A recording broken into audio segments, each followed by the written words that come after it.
I'd also like to officially welcome our 3 new board members, all appointed by Governor Newsom. Mary Tykert from Granite Bay is our general engineering contractor member. Tykert Construction holds the oldest A license in California, number 8.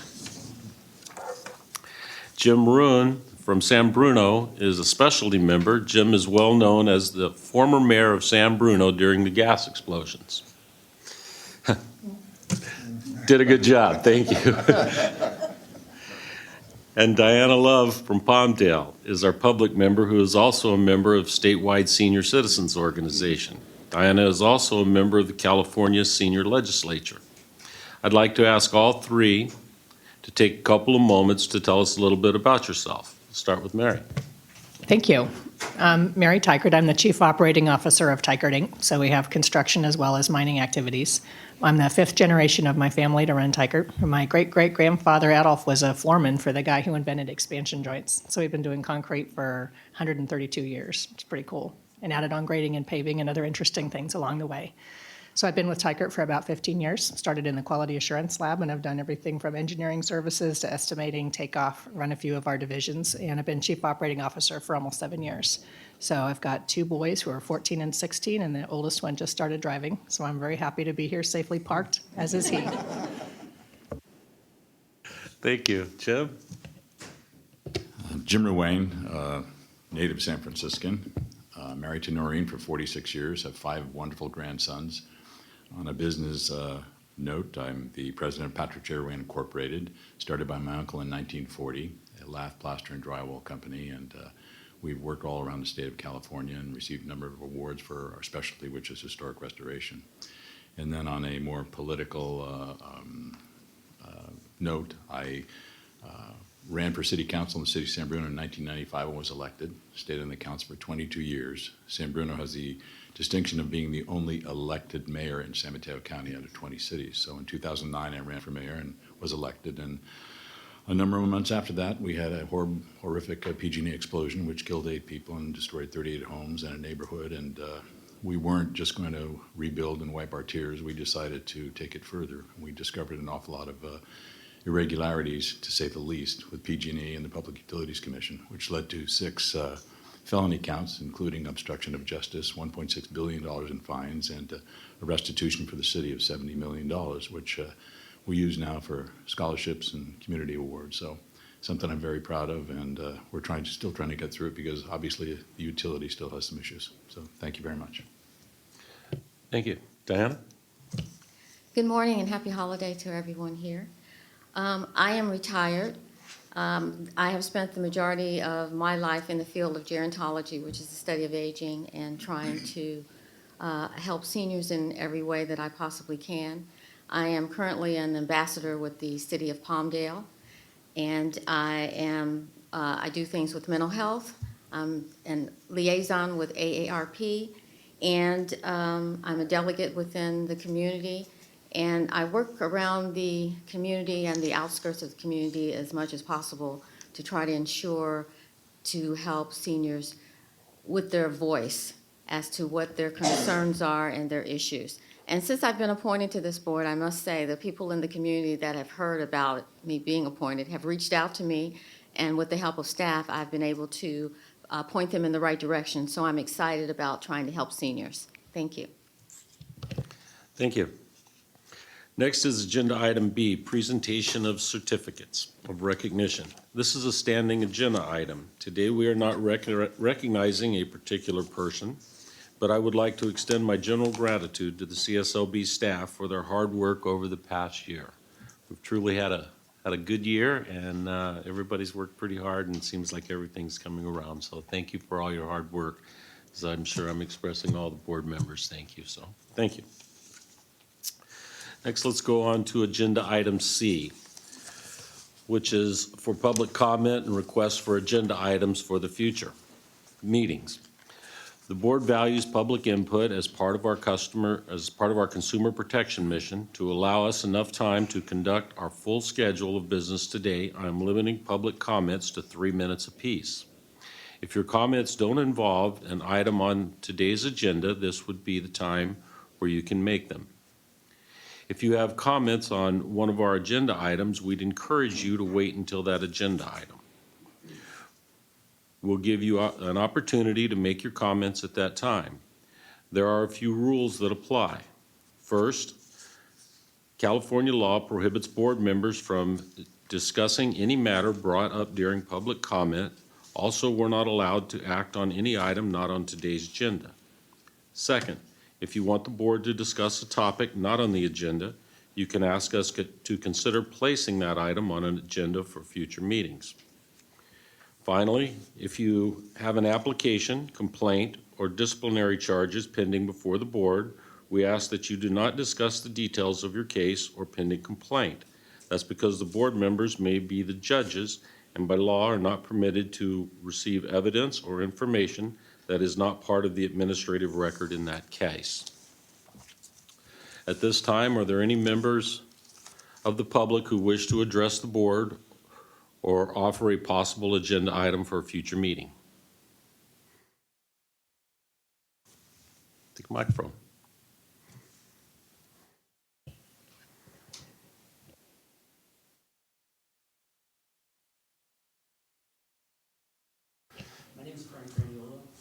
There we go. My name is Frank Graniola. I have a General B license and a law degree. I'm applying for my A license. I run a small business in California, Green Constructors. When applying for my license, it eventually occurred to me that I need to research the Business and Professions Code to determine what the governing authority for the license application process was. And the Business and Professions Code is written poorly, to say the least. And the board, the Contractor State License Board, has a 1,219-page book on the license application process and the laws that govern the licensing. And nowhere in the entire book does it say what the experience requirement is for any of the contractor licenses, particularly in my case, the A license. And I think it is pretty easy, and it's something that I want to help with to come up with some clear and concise language that can be published for the people to read, to know whether they are qualified for licensure and what they need to put together to show the board that they are qualified for licensure, and a clear, simple document that the board can distribute internally throughout the entire organization so that everybody reviewing a license application can look at a clear checklist and see whether the applicants do in fact meet whatever policy the Contractor State License Board determines would be whatever you guys want to implement for what the requirements are. Come up with a requirement, decide on it, agree upon it, publish it so that the license application process is not arbitrary and capricious.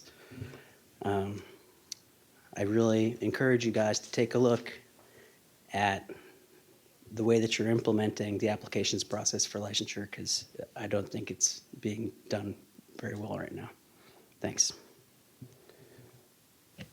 Thank you. Are there any other public comment?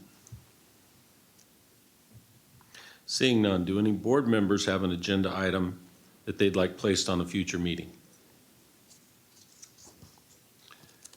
Seeing none. Let's move to our Enforcement Committee. That's agenda item D. For that, I'd like to turn it over to Nancy Springer, our committee chair. Good morning, thank you. So agenda item D1, review and possible approval of the November 7, 2019 Enforcement Committee meeting summary report. There was an Enforcement Committee meeting on November 7, and the summary report begins on page 11. But before I go into that, I would just like to state a thank you to Board Member Michael Layden, because unfortunately I wasn't able to make that, and I was the chair of the committee. I was excused that day, and he stepped up to do that, so just want to go on record to thank him for coming forward to do that. So the summary report for this committee meeting is on page 11. Do any of the board members from the Enforcement Committee have any edits or changes? Seeing none. Is there any public comment on this item? Seeing none. May I have a motion to approve the November 7th Enforcement Committee meeting summary report? So moved. Is there any public comment on this item? Okay. Felice, please take call roll. Johnny Simpson. Kevin Albanese, he's absent. Frank Altamura. Yes. Augie Beltran. David Delatorre. Aye. Dave Diaz. Yes. Susan Granzella. Aye. Diana Love. Marla Roach-Hudson is absent. Jimmy Rain. Nancy Springer. Yes. Mary Tykert. Aye. Motion passes.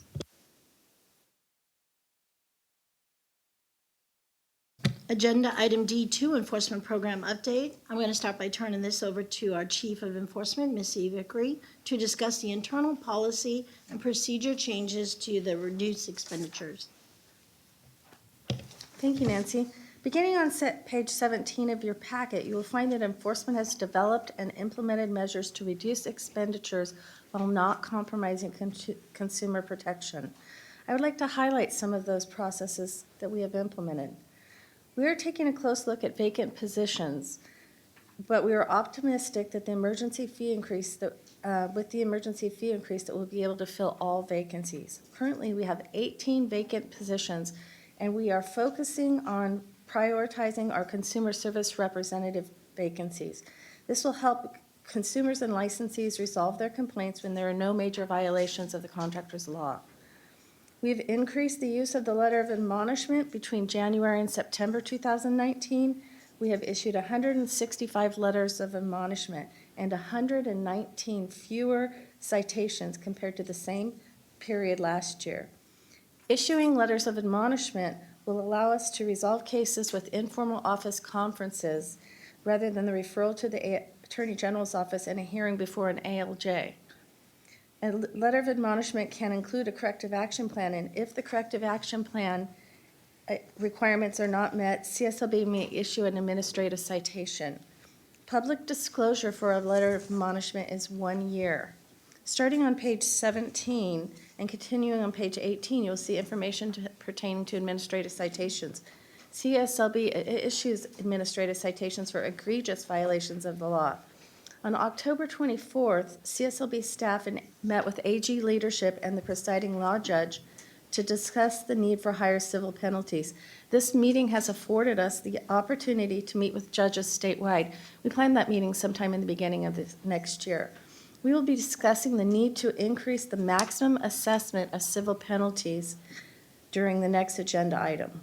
In January 2019, CSLB received authorization to conduct informal citation conferences in order to resolve appealed citations. This process has proven very effective, and CSLB does not incur costs of the Attorney General representation, and conferences can be scheduled more quickly than administrative formal appeal hearings. That concludes my update. Thank you, Missy. An update on CSLB's disaster response and proactive enforcement in the disaster area will begin on page 18. Some points to note is that CSLB staffed the local assistance centers for the Sandalwood, Saddle Ridge, Kincaid, and Getty fires to assist fire victims in the rebuilding efforts. In mid-October, the statewide investigative fraud team, SWIFT, conducted a sting operation in the Coffee Park disaster area in Santa Rosa with the assistance of the Sonoma County and Marin County District Attorney's offices.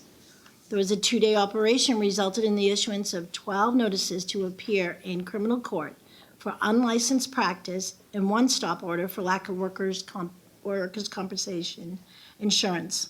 Additionally, we do have a highlight on page 19 that details the felony conviction of an unlicensed contractor that was attempting to bid jobs in the Carr Fire declared disaster area.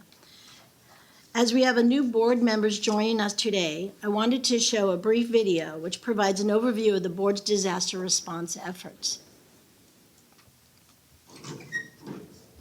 Do we need to move?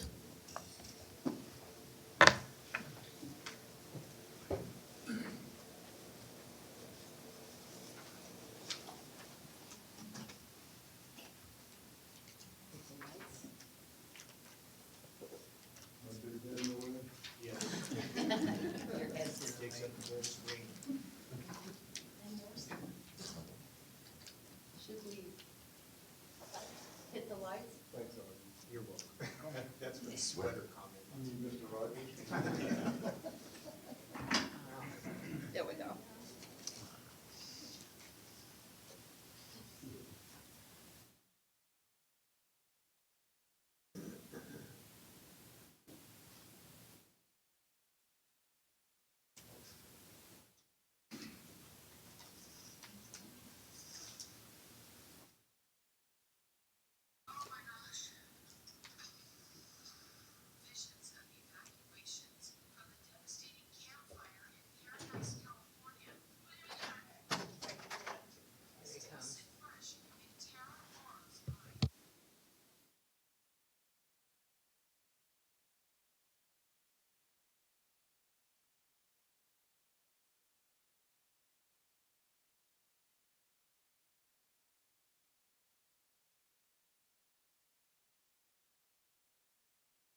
2018, 2 of 3 homes on Tara's family compound burned to the ground. As Tara and her dad sift through the leftover ashes of their homestead, There's guilt. There's nothing but guilt. emotions run high. It's hard to keep positive a lot of times. Paradise, a place just as beautiful as its name, is now just a ghost town. The total devastation of everybody's gone, and it feels like the frontier. So. It's very quiet. We're not used to that. But sounds of chainsaws and construction echo in the distance. I would like to rebuild. I feel very passionate about it. The sound of progress is music to Tara's ears, an ray of hope as wrecking crews level out her property to make way for a new paradise. I like the idea of being a part of a process of something to recover.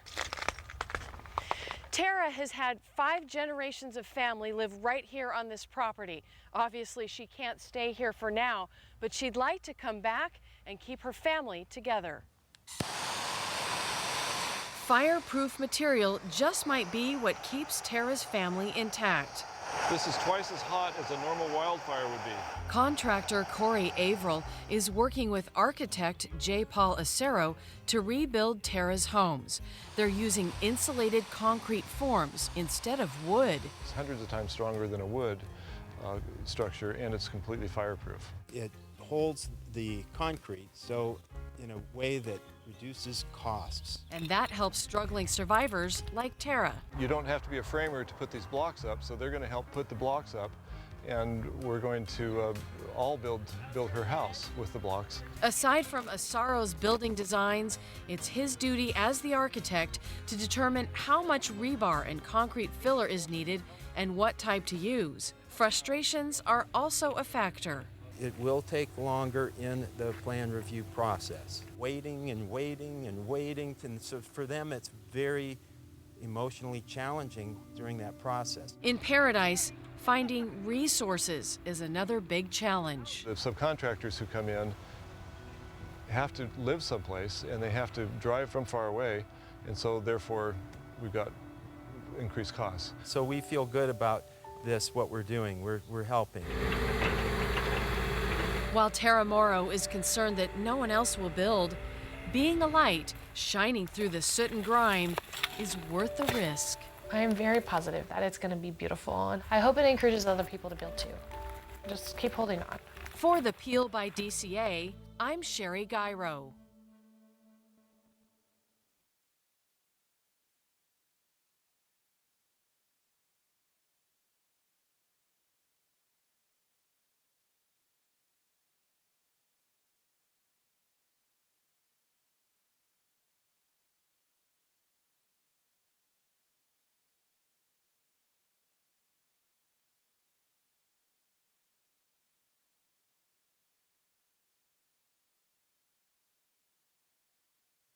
And just as a note to that, last board meeting, we were up in the area and some of us had taken a tour of the area. And so one of the very first houses has been rebuilt, and they are in that rebuild mode.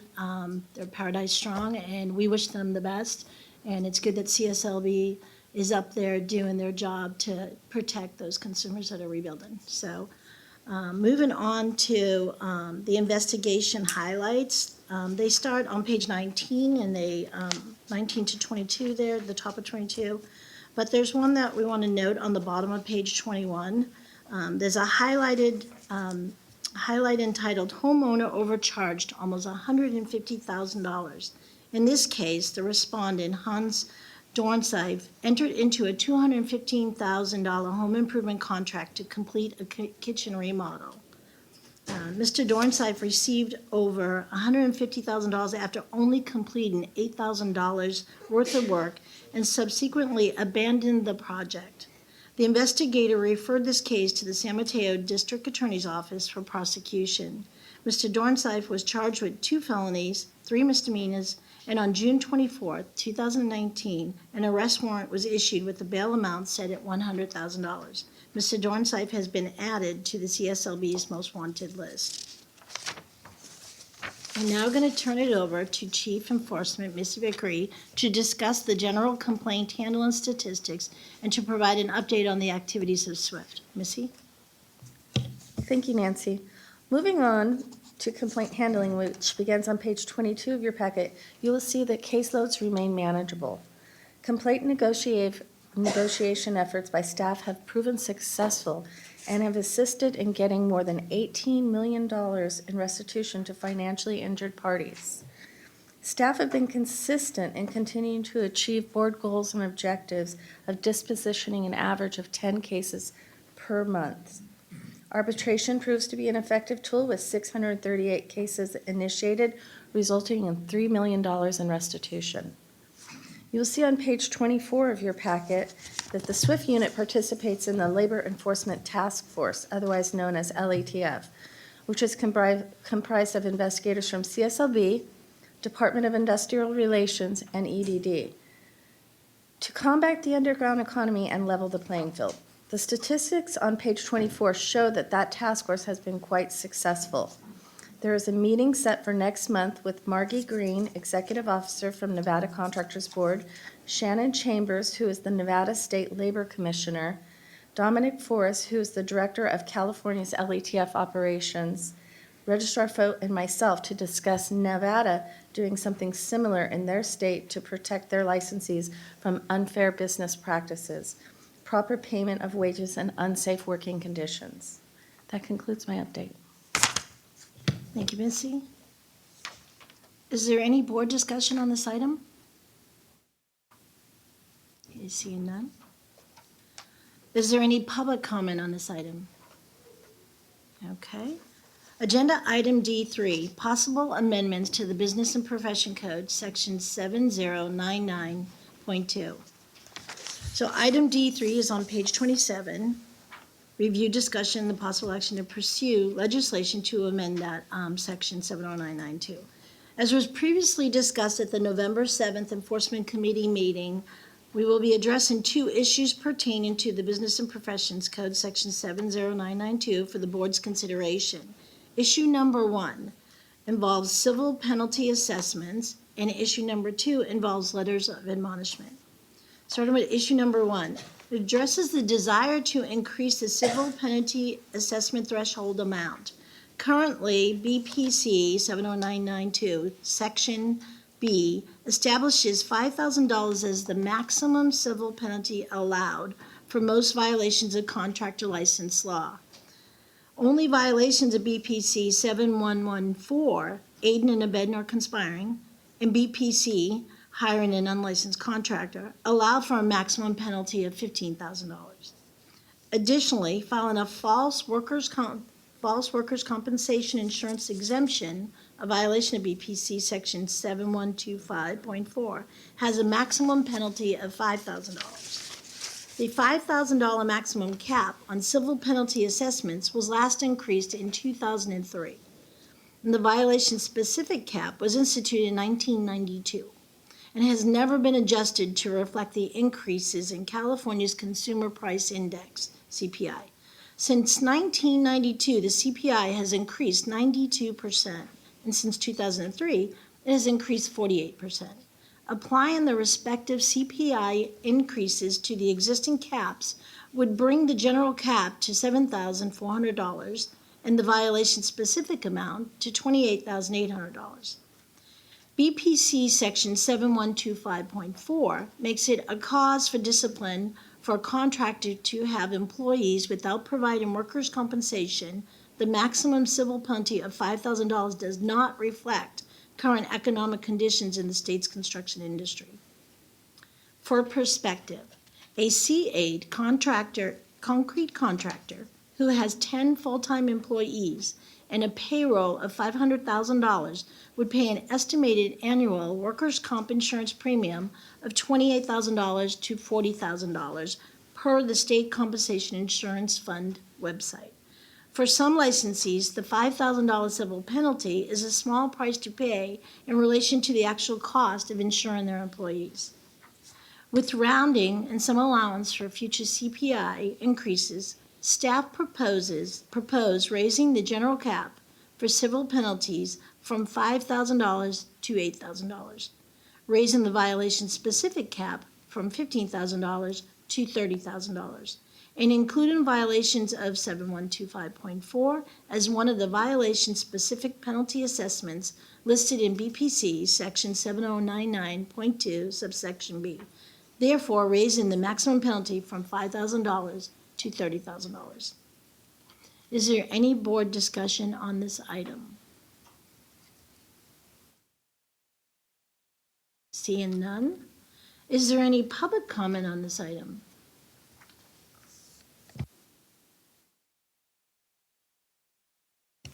Good morning, board members. Richard Markison on behalf of the Plumbing, Heating, Cooling Contractors of California. We discussed this provision and recommendation on a recent call, and one of the questions that came up that I would submit for your consideration is whether the penalty should include a floor as well, particularly since there's no assurance that an ALJ or the person imposing the fine would set it at a level to reimburse the board for their investigative costs unless that is a separate assessment. It would seem that it might be appropriate to set a floor so that the board had some assurance that it was going to be at least covering its investigative costs. Thank you. Any other public comment? Christy? Just for the board's information, so at the end of the day, the board or the registrar always has the option of rejecting anything an administrative law judge recommends in a decision. So if the board or the registrar feels that that amount that has been modified by the administrative law judge is not legally defensible or supportable, or that the evidence has been proven, then the registrar always has the discretion to reject that, whatever that fine amount that the administrative law judge recommends. Just for clarification, it's my understanding if this legislation was to be chaptered, that we would need to conduct regulatory hearings, and through that process, we could raise the floor. Correct, but my point is that I think the commenter mentioned that we would want to set the floor because of what an administrative law judge might do, but you always have the discretion to disregard a recommendation that an administrative law judge makes. So I just want to make that clear, just for purposes of deliberation. Thank you, Christy. I think we said any more public comment? Okay, thank you. So there is a motion from the Enforcement Committee that addresses the changes in civil penalties. Since this recommendation comes from the committee of the board, it comes to you as a fully formed motion and needs no first and second prior to a vote. The motion. At this time, the Enforcement Committee recommends that the full board pursue a legislative proposal to, 1, amend Business and Professions Code, Section 7099.2, subsection B, to increase the maximum civil penalty assessments specified from $5,000 to $8,000, and from $15,000 to $30,000 for violations of Business and Professions Code, Section 7114 and Section 7118. And 2, add violations of Business and Professions Code, Section 7125.4, filing false exemptions for workers' compensation insurance to the violation-specific penalty assessments listed in the statute. Is there any public comment on this item? Felice, please call roll. Charlie Simpson. Aye. Kevin Albanese is absent. Frank Altamira. Aye. Augie Beltran. Aye. David De La Torre. Aye. Dave Diaz. Yes. Susan Granzella. Yes. Diana Love. Aye. Jim Ruane. Yes. Nancy Springer. Yes. Mary Tykert. Yes. Motion passes. Thank you. Issue number 2, as it applies to the Business Professions Code, Section 70992, addresses the inclusion of more than one violation of the Contractor State License Law in a single letter of admonishment, LOA, issued to a licensee. Currently, the Business and Professions Code, Section 70992, subsection C6, precludes the use of a LOA if multiple violations have been established. To ensure that an LOA not be issued to egregious offenders for whom a citation or accusation would be more appropriate, close-in action. However, many of the CSLB consumer complaint investigations establish multiple minor violations. An example is this: when a consumer files a complaint and the licensee agrees to settle any financial dispute. However, the licensee is out of name, style, and contract, has technical violations of the home improvement contract requirements. These investigations might be appropriate for closure with a LOA, particularly one that includes a corrective action plan. The unintended consequences of the restriction are as follows. 1, the field investigator who established the multiple minor violations and elected to use the LOA can select only one of the violations for use in the LOA. 2, the additional violations will be disregarded and will not be captured in the CSLB's database, making them unavailable in future investigations into the same licensee. The third item being, additionally, the alternative to a LOA in the event of multiple violations would be the issuance of a citation for non-egregious violations which have proven costly and results in delays in the resolution for the consumer and compliance by the contractor. Is there any board discussion on this item? Seeing none. Is there any public comment on this item? Okay, no public comment. There is a motion from the Enforcement Committee that addresses the multi-violation restriction. Since this recommendation comes from a committee of the board, it comes to you as a fully formed motion and needs no first and second prior to a vote. The motion. At this time, the Enforcement Committee recommends that the full board pursue a legislative proposal to eliminate the multi-violation restriction for letters of admonishment in the Business and Professions Code, Section 7099.2, subsection C. Is there any public comment? Felice, please call roll. Johnny Simpson. Aye. Frank Altamira. Aye. Augie Beltran. Aye. David De La Torre. Aye. Dave Diaz. Yes. Susan Granzella. Aye. Diana Love. Aye. Jim Ruane. Aye. Nancy Springer. Yes. Mary Tykert. Yes. Motion passes. Thank you, Felice. Agenda item D4, strategies to address unlicensed activity. So we're going to move to this. This is on page 33. We're going to review regarding strategies to address that. Before we get into the background, I would like to thank Board Member David Diaz for his commitment to identifying those that are contracting without a license. David has assisted in locating properties for CSLB to utilize for sting operations. He has been a valuable resource for public works and enforcement strategies, and he has provided outstanding leads over the years. David, you had recently observed unlicensed activity in the field. Would you like to share your observations and thoughts on the subject? Sure. Thanks, Nancy. So every night I come home and my dogs tell me that they need to take me on a walk. So I get home, take my dogs on a walk, and I walk around the neighborhood, or I'll do it on a Saturday morning. And I noticed in just my neighborhood of, I don't know how many homes are where I do my about 3-mile walk, that are always under some kind of construction. It's either an outbuilding, painting, solar, concrete, plumbing, HVAC.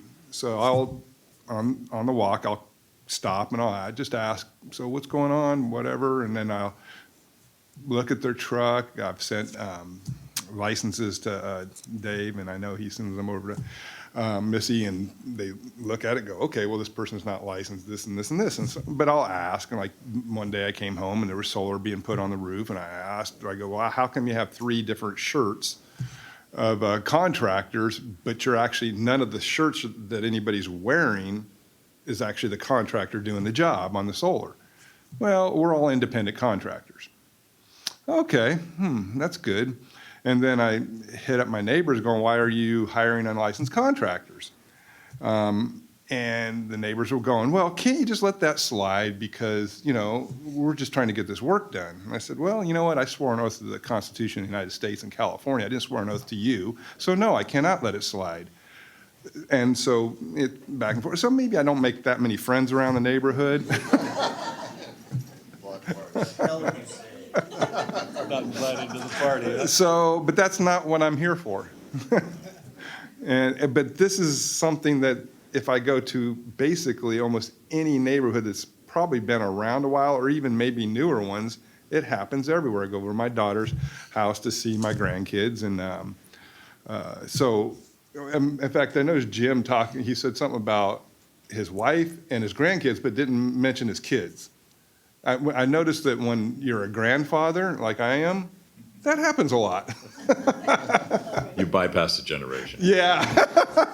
So anyhow, so I go over there and I see the same thing. And it's just everywhere I go around, you see this stuff either happening on the weekends, during the week, whatever it is. But and you talk to them, and they're all these guys that are independent contractors or just not licensed at all.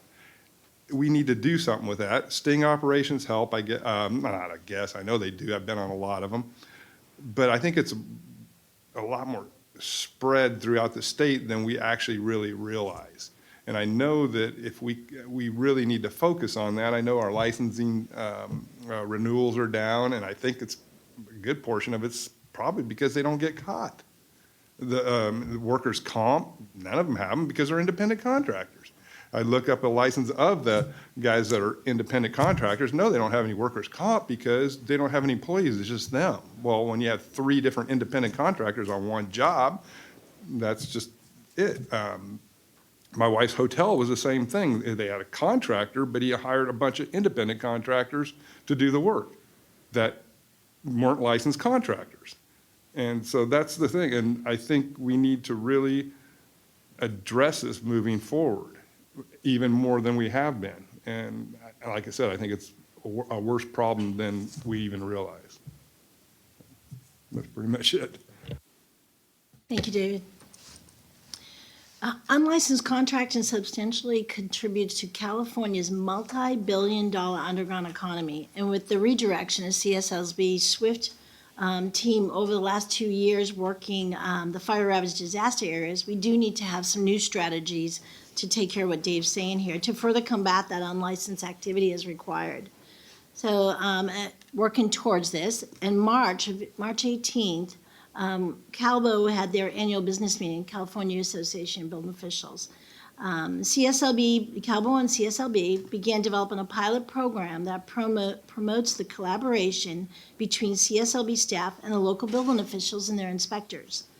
So currently, CSLB, we're in verbal negotiations with 6 building departments, 2 in the northern region, 2 in the central, and 2 in the southern region, with which to collaborate. So this is our start.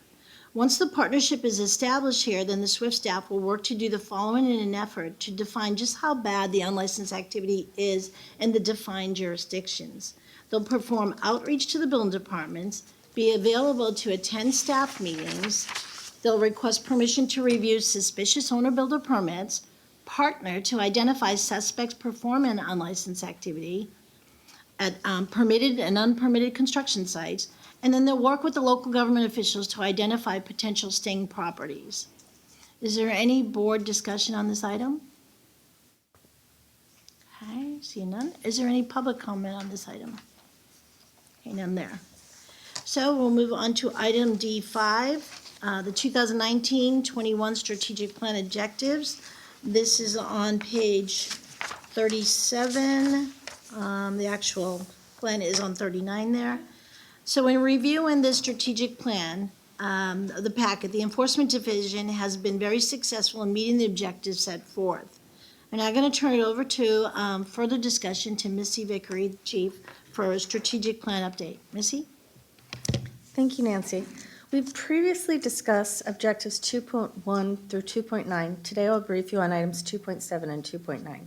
For item 2.7, which is to provide training opportunities to improve morale and staff knowledge, on October 14th, Christy Shields of DCA's Legal Affairs Division presented specialized training to all supervisors and managers in CSLB's Enforcement Division. The training focused on elements required for 3 violations of the Business and Professions Code: 7114, aiding and abetting an unlicensed contractor; 7118, hiring an unlicensed contractor; and 7117, acting as a contractor under unlicensed name or personnel. That training was very well received. Thank you. For item 2.9, which is attend job fairs to promote employment opportunities at CSLB, 2 staff members represented CSLB at a career fair at Sacramento State University on September 30th and October 1st, 2019.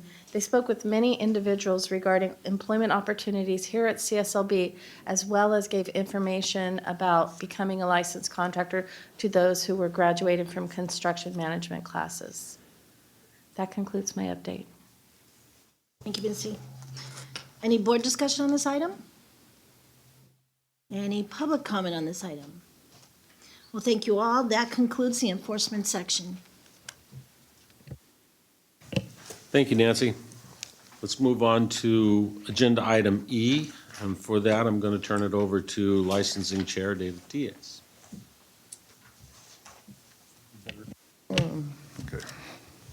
Okay, good morning. The meeting summary report can be found on page 47. The licensing committee met on November 7th, 2019. It was a productive meeting, and the committee identified several items for the board. Items for the board consideration include outsourcing CSLB exam administration, creating an applicant survey, and amending the strategic plan objectives. Are there any committee members that would like to add or comment on the committee meeting summary report? I guess not. Do any board members have any comment? Nope. Anyone from the public have a comment? Okay.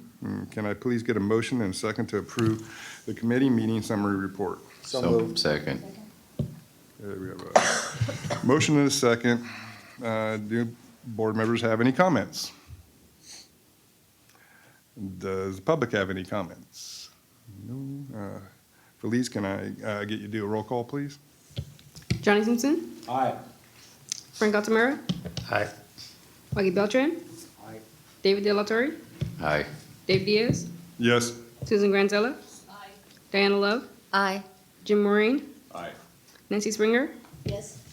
Mary Tykert. Yes. Motion passes. The next item is the licensing program update, which begins on page 53 and contains statistics through the end of October. I've asked Justin to provide an abbreviated update today. Justin?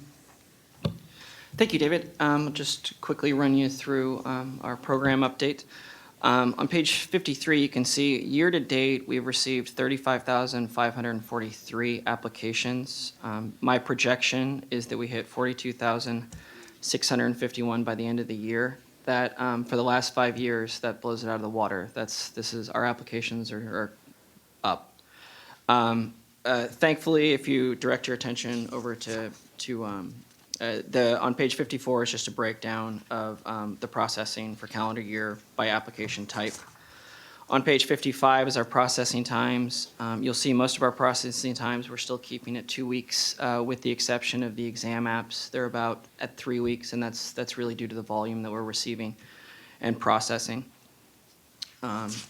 Moving forward on our disposition of applications by fiscal year, again, we're processing on a pretty consistent basis. We're utilizing our staff just to make sure that we keep our processing times, but no new information to provide you on that note. On page 58 is our renewal processing statistics. This is actually the opposite story. So at the moment, we've received about 107,000 renewals in the year with the end of October. That gives us a projection of 128,000 for this calendar year.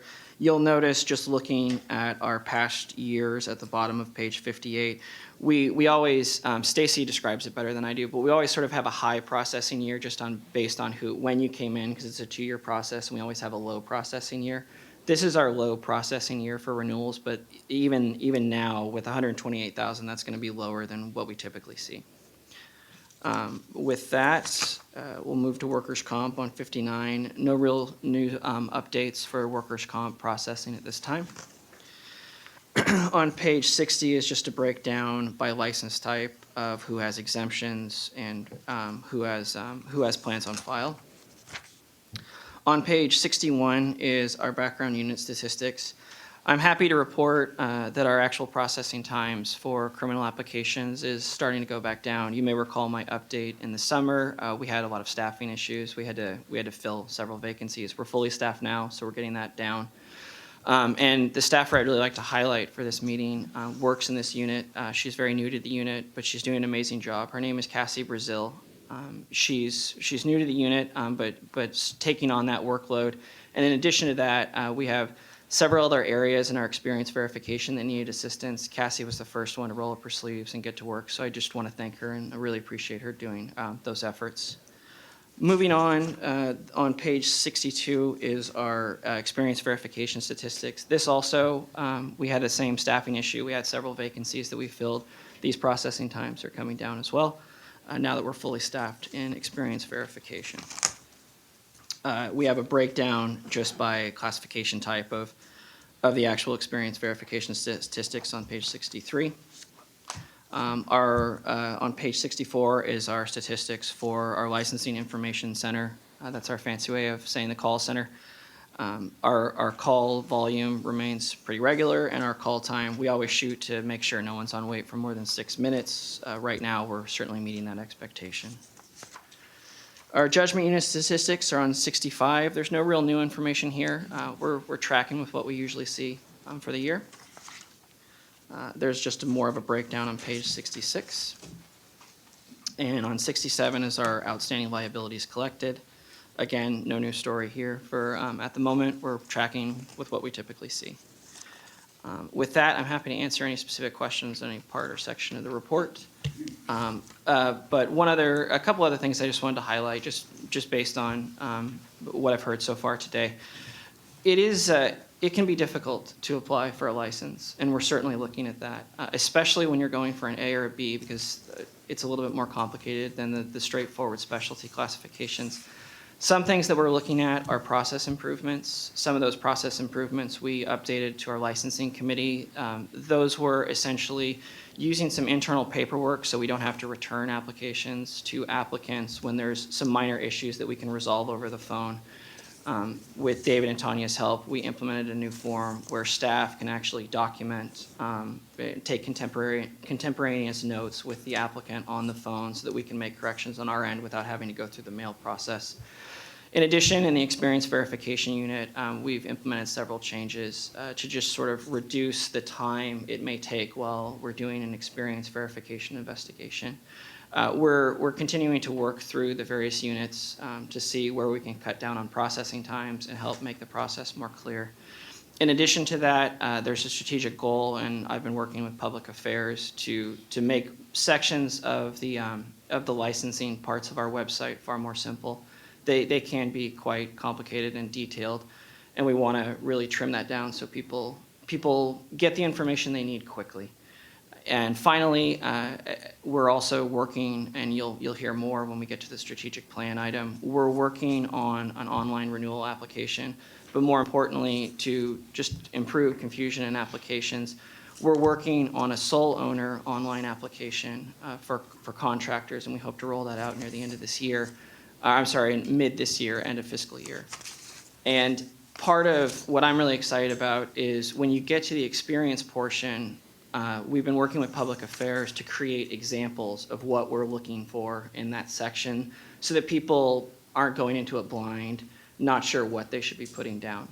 And we're hoping that helps in the process, but we'll continue to identify improvements, and we would appreciate your help on that. Happy to answer any questions. Any questions from the board? Nancy? Yes, I have a question about renewals, and Justin, as a building official, I totally understand it, because it's similar to renewing building permits and getting people to renew. I'm just curious, you did mention online renewal application. Can you just refresh me the process? They get a letter? What's the follow-up to try to encourage renewals? So right now, roughly 60 days before your renewal is up, you get a renewal in the mail. And what you're responsible for doing is providing the check and that properly signed renewal back to us. It can get complicated for especially some more of the complicated businesses. There can be confusion about who's supposed to sign. So there's a lot of calls about that for the more complicated businesses. But what we're trying to do to improve that is we're rolling out an online renewal, actually February of this year, so it's coming very shortly, for anyone who is a sole owner without an RMO. That's the most straightforward renewal. We actually need to pursue legislation to simplify the signature process, and you'll be seeing that. But once if we were to obtain such legislation, our vision would be to just start building that out so that everyone can renew online. But we're going to start with the sole owner that doesn't have a separate RMO. I didn't hear it in there, but do you email them? Like, I know the letter goes, but do you ever consider emailing? We can email. It doesn't happen right now automatically for all licensees, but when it's requested, we do email it out.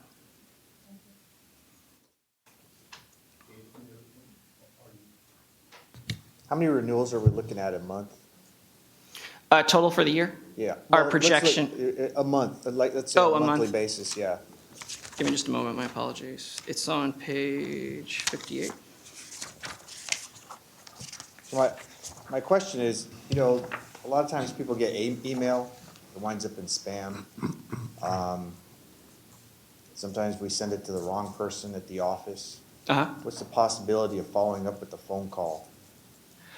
Well, we get about 10,000 a month, and my renewals unit we have 8 people. So that'd be tricky, but we can talk about some alternatives. Could we do a robo-dial? I'm not sure, but I can certainly look into that. Yeah, because I think, the personal touch is very helpful when it comes to the renewals, especially when you have corporations that maybe 2 or 3 people down the row or down the line get the renewal notice and they don't know what to do with it. And we've had that problem where the wrong person gets it and the employer or the contractor isn't able to renew their license on time. Right? Okay. So if we could find some sort of different technology, maybe send a letter or notice to the employers saying, hey, or the contractors saying, this is something that we're going to highlight. If you see this number come forward on your phone or whatever, it's not the Russians or the Chinese, it's us. Got it. So what I'll plan to do is meet with our IT and provide an update either at the next license committee or the next board meeting. One other item that David may want to be pointing out is a retroactive renewal. Before we get to that, I was wondering if Stacy Paul, our budget manager, could comment a little bit about the renewals and what we've seen historically. I think what you were pointing out is the calendar year statistics. So Stacy, maybe fiscal year. Yeah, so he's seen a decline on calendar year renewals. I'm actually for the first 4 months of this fiscal year. It is a non-peak renewal year, so typically this is a lower fiscal year.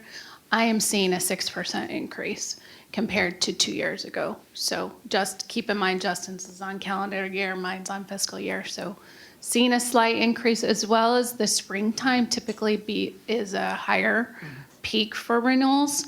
And so I'm really hoping that this is going to pan out to be, better than last year.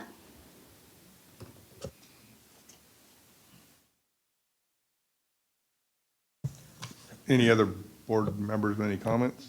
I think just one comment on the robocall. If there's any opportunity to cross-train our other phone service staff, if they have downtimes, that they can maybe pick up some of that workload.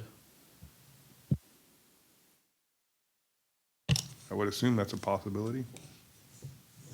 I'll make sure to provide a comprehensive report. We'll certainly look into it. It's certainly something we could do at the License Information Center, and I'll see if I've got other opportunities that I can utilize as well. Thank you. David? And going on that, maybe being a little more progressive and maybe when they do have downtime, reaching out to these contractors and saying, hey, this is coming up, keep an eye out. Maybe building that relationship a little further. Thank you. Okay, anybody from the public have a comment? I'm sure this is exactly the correct place to interject my opinion here, but I will. So I got a building construction degree in Florida in 2004, and the Florida application process is quite stringent. And one thing that they do quite differently than California is break it down into essentially general building and general residential. The way that the Business and Professions Code and the internal, or not the internal policy, but the book from the CSLB reads, a person framing a house in the mountains can qualify for a license to build a hospital in San Francisco, and that does not seem very good to me. I would recommend in the future, as a multi-year, 5-year, plan, considering adding, in addition to the remodel contractor classification, break it down into general engineering, general building, which allows you to build any buildings up to 3 or 5 stories tall or something, and general residential, which permits you to build structural houses up to 3 stories tall. Then into the remodel classification, which allows you to remodel anything, but maybe not structural things. To me, it just seems a little weird the way that's broken down. I would also tier the license structure, which might be able to help with budget, to where you have, a general remodel license is $300, a general residential contractor license is $400, a general building contractor's license is $950, and a general engineering license is $1,500. Because if you're getting your general engineering license, $1,500 is an insignificant amount of money in today's economy for the type of work that's allowed to be performed. And I think that's an area where you guys might be able to help with your budget a little bit.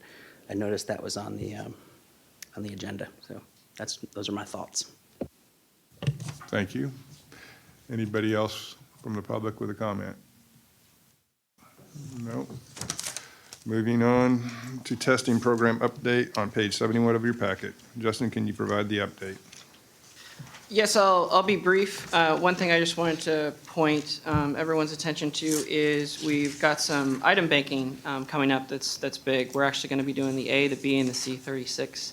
You can see just a breakdown on 72 of where we're working at, but happy to answer any questions.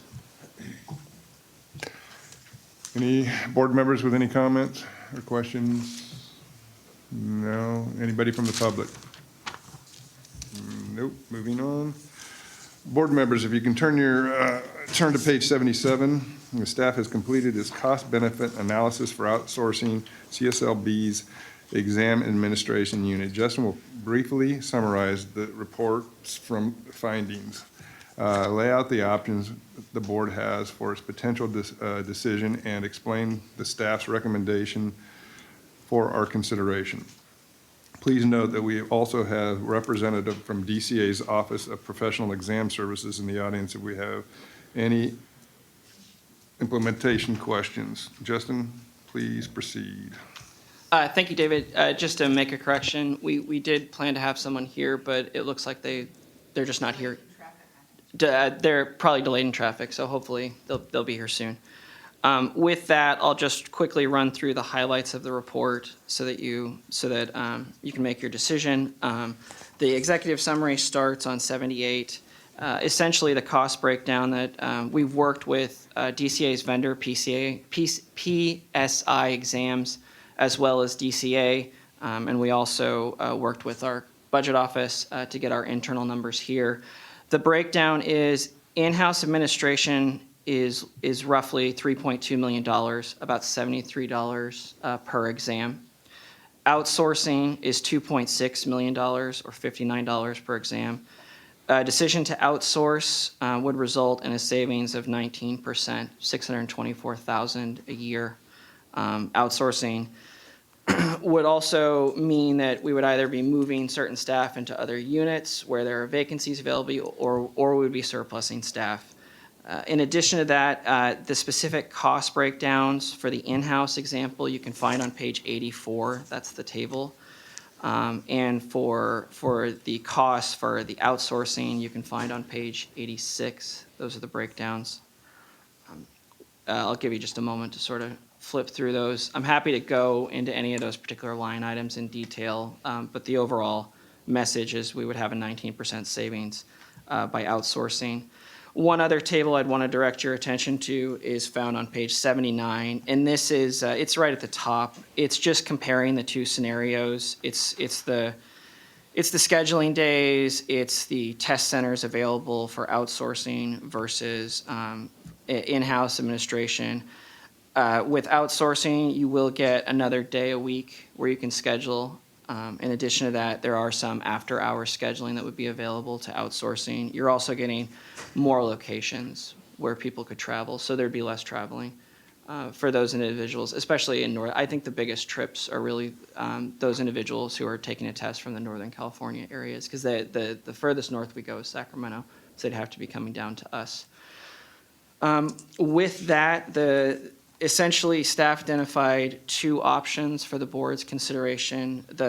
The first option is essentially do nothing. We'll continue with in-house exam administration. The second option would be for staff to pursue legislation. That would be the next step in this process, to authorize the board to outsource exam administration. I'm happy to go into detail on what that looks like. One other thing that I wanted to bring to your attention before the board had their discussions was on page 80, was on page 88. This is just a breakdown that our budget office was able to do about if we outsource. It would be a phased-in process. So phase one, we would shut down a few of the locations, and for that, those zip codes that they serve, at that moment, PSI exams would take over those particular, and it would be a slow phase-in based on the rents that we have when we get out of our leases, et cetera. Happy to go into detail, but just wanted to make sure you had a broad overview before you started your discussion. Thank you. Okay, before we make a motion, do any board members have any questions or comments? Yes, I have a question. Okay, Susan? Does the estimate produced by the vendor include transition time? Because did they work that in as we transition our exams to their staff to those locations? Is that included in this cost analysis? You actually wouldn't see much of a cost from the vendor for the transition time. There's actually, after we had some more detailed discussions with PSI exams, there's a great model out there of what's happened at the Department of Insurance for their exams. Essentially what would happen is they would develop what they need to do on their side cost-free. They wouldn't be charging us because they would only charge us per exam they administer. And so let's just assume, for example, the Berkeley location were to be closed. That same day, PSI exams would essentially start administering those exams, and we would already have worked through that out through the implementation process, and so the bill would just come at the end of that month. So the transition work they are doing to accumulate our tests Would be at was no cost. included in their Yes, their yes. cost? Okay, thank you. Whoops, sorry, Nancy? I'm just, we get certified, and when online, this type of outsourcing had happened to our exams, we were kind of against it in the very beginning, because we're just against something new, probably.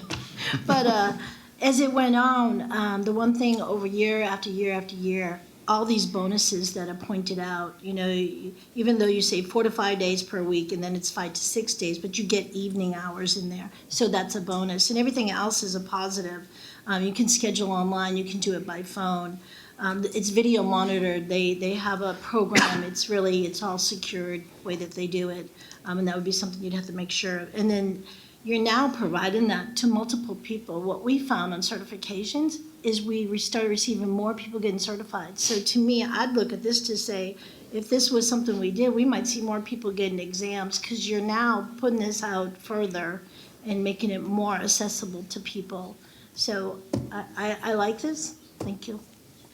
Just to tag on to Nancy's comments, the other nice benefit here is I think there'd be maybe more apprehension if we were talking about exam development. We will still develop the exam. The only proposal on the table is to consider the outsourcing of administration. Frank? For the phased plan, was rent the only consideration, or are there other factors there? There are other factors, my apologies. We would certainly be looking for any available vacancies that our employees would want to utilize within our current CSLB structure. For example, most of our test center locations are located either in the same building or close to our enforcement centers. There may or may not be vacancies there. If there aren't vacancies available for a particular location, we would have to go through what's called the surplusing process. And that takes time, notification, and work with the particular union of the affected employees. Okay, 'cause the only comment I'd make is, I'd hope rent wasn't the only consideration, because it seems like pretty minimal cost compared to the overall cost savings of shutting those locations down.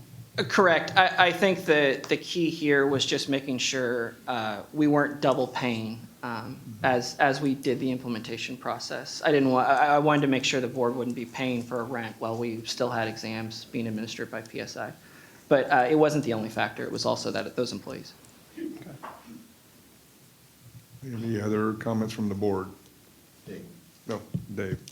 Yeah, quick question. You mentioned a surplus of staff if we implement the outsource. What would happen with these the surplus staff? Would they be retrained in another department or anything, or would they? I think Tanya will probably be able to speak to this a little bit more than I, so I'll defer to her and then happy to answer any follow-up. Yeah, so when we're looking at surplusing staff, it's a process that we work through the Department of Consumer Affairs and our control agency, CalHR. We'll meet and with the union and work with the union on the placement of employees. Many times employees can be placed. I can't guarantee all will be placed, but it's a very lengthy process. It's where you're put on what's called SROA, and so employees are given preferential treatment for the classification that they're in and for comparable classifications. So it's not just limited to the Contractors Board or even the Department of Consumer Affairs. It's for all state agencies must first select those that have been designated as surplus or SROA. And because of that, with hundreds of thousands of state jobs, there's typically vacancies throughout the state and in these areas. So with a phased-in approach, really our belief is that we could place these employees over that length of time, and we would do it in a thoughtful and methodical way and working with the unions on this issue. Thank you. Any other board comments or questions? Seeing none, any from the public?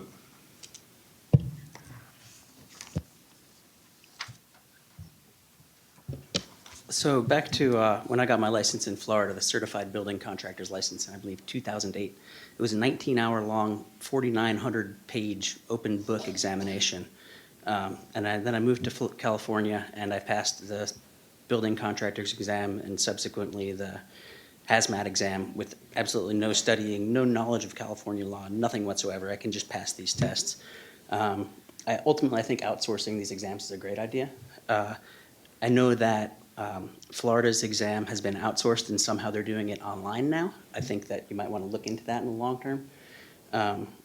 And I would encourage somebody to look into how Florida is doing their exams and making the exam a way that is really based off of California-specific codes and rules. It seems to me that the exams are 30% mathematics that's taught in the 5th grade. And if you can get all those right, then you're left with the 70%, and all you need to do is get 4 out of 7 questions right with some general knowledge, and you can just pass these things, which I don't know how great that is for the public just to be able to, game the test. I had something else to say, but I forget what it was, but I would look into how other states are doing this as well. Thanks. Thank you. Anybody else from the public? Okay. Seeing none, can I ask board members to consider the following motion? Direct staff to pursue a legislative change to give the CSLB the authority to outsource exam testing administration, but not develop. Once the legislation authority becomes effective, direct staff to take all steps necessary to implement outsourcing of exam testing administration to an outside vendor. So moved. Second. You owe me a Coke.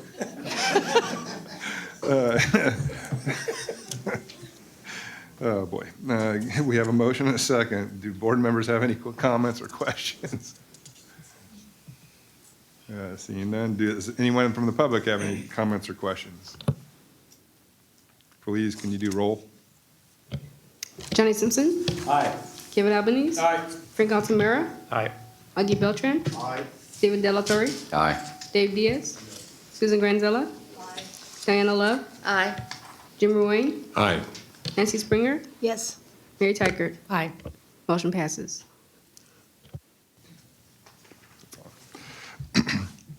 Committee members, please turn to page 91.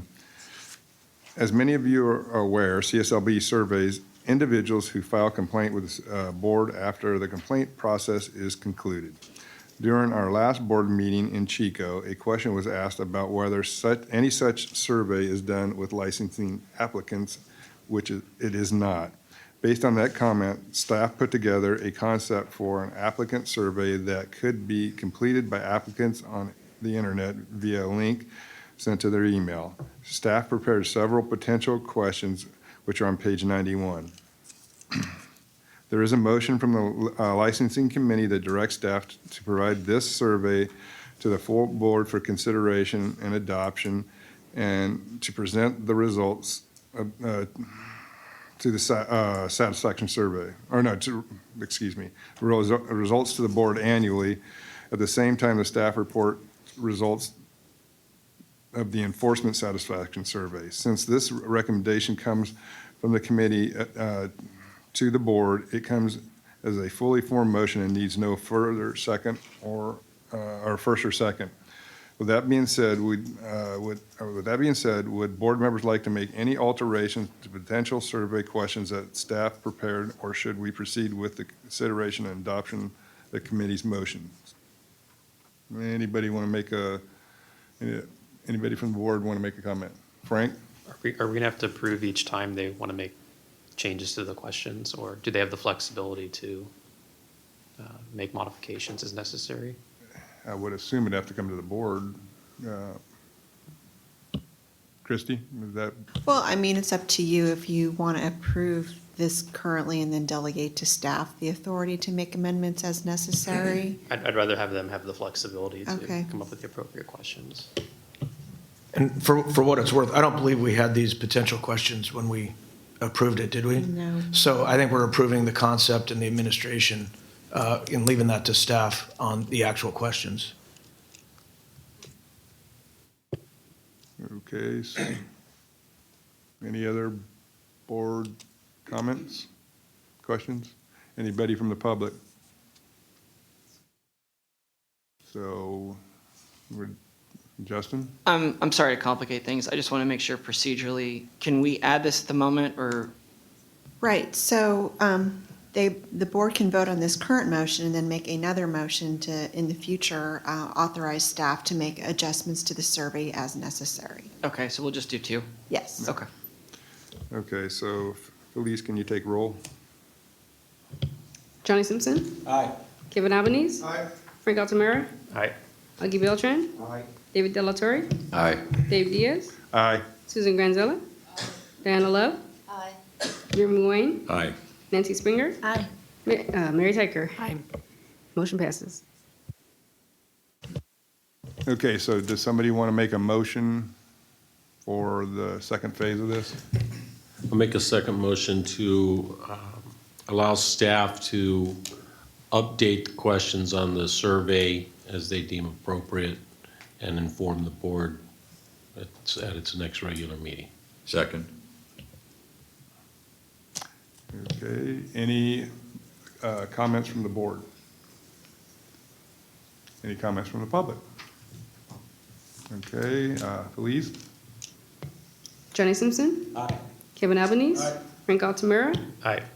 Augie Beltran. Aye. David Delatorre. Aye. Dave Diaz. Yes. Susan Granzella. Aye. Diana Love. Aye. Jim Ruane. Aye. Nancy Springer. Yes. Mary Tykert. Motion passes. My mic keeps shutting off, or maybe they want me to shut up. I could say something. You were laughing. The next item is an update on the CMEA grant disbursements for the current fiscal year. A summary of the planned disbursements is on page 95. Justin will provide a brief update. Yes, so each year, just for the new board members, individuals who are renewing their license get an option to essentially make a donation to this account if they want. And we track how much money is in there, and we try to disperse grants to construction management schools throughout California. These 4 schools that you see on page 95 are the ones that applied for this current fiscal year. This is just an informational item, but we'll proceed with the process in the hopes that we'll make these awards in the spring. We just have to sort out a few procedural things, and then we'll plan to make those disbursements in the spring. Happy to answer any questions. Is there any comments or questions from the board? Don't see any. Anything from the public? Okay, moving on. Next is agenda item 7, a review and discussion of the possible action to amend the licensing 2019 to 2021 strategic plan objectives. You can see the updates on page 99 of your meeting packet. Justin, can you give us an update on item 1.7 related to developing an online contractor licensing application? Certainly.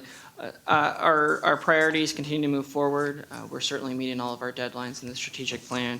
One thing that has shifted is we wanted to focus on making sure the online renewal process got rolled out quickly.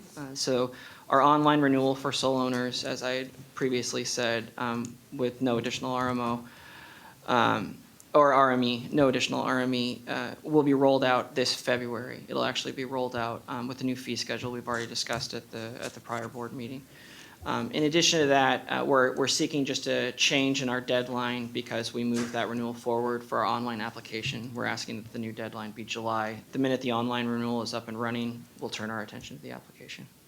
Happy to answer any questions. Do any board members have any comments? No. Is there any public comment? No. Can I get a motion and a second to recommend that the board amend the licensing 2019 to 2021 strategic plan objective 1.7 target date to July 2020? So moved. Second. Okay. Any board members have any comments? Public have any comment?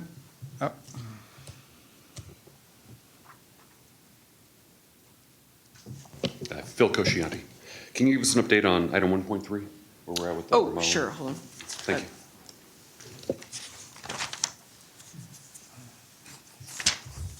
you. Sorry, thank you. Item 1.3, I'll actually just defer to Chief Jay in just a moment. Just to recall, this is the legislative proposal for the new remodel classification.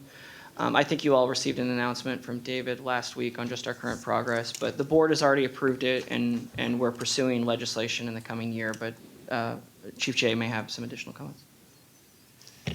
Yes, we're happy to announce a co-authorship for introduction of this bill in January 2020. Senator McGuire will carry the bill, and it will be co-authored by Assemblymember Lowe, who is the chair of the Assembly Business and Professions Committee, so that's really great news. So we'll have some more of that in the next update for Ledge. Any other public comment? Seeing none, Felice, can you please take roll? Yeah, Nancy. Oh, Nancy? Oh. Felice? Yes. Jenny Simpson. Aye. Kevin Albanese. Aye. Frank Altamura. Aye. Augie Beltran. Aye. David De La Torre. Aye. Dave Diaz. Yes. Susan Granzella. Aye. Diana Love. Aye. Jimmy Maureen. Aye. Nancy Springer. Yes. Mary Tykert. Aye. Motion passes. Thank you, David, and our licensing committee. Before we move on, I had one question. Can I go back to that one on the Construction Management Education Act, the grant? Sure. So my question was, is there a way we can see what that grant looks like? I don't think I've ever seen the grant, the actual wording of the grant. I'm kind of curious about it. You mean the statute, or you just mean Yeah, our? just anything that's related to it, I'd like to be able to read it up to see where we're issuing these grants. I'm kind of just curious what it says that they have to do in regards to. Oh, certainly, that. I'm happy to prepare that. Okay, I thank can, yeah. Thanks.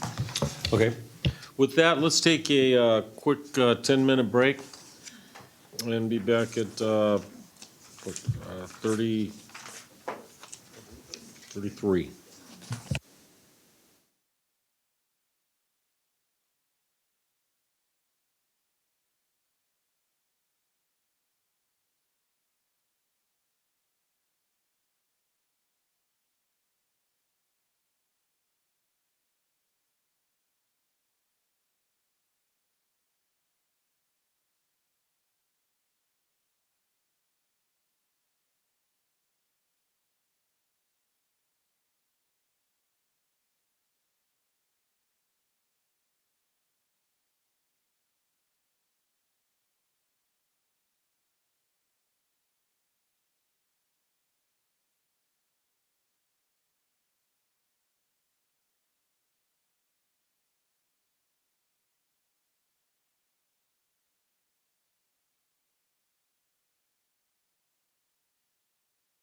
Okay, let's go back into order here, and let's go to Agenda Item F, Public Affairs, and for that, I would like to turn it over to our committee chair, Susan Grensella.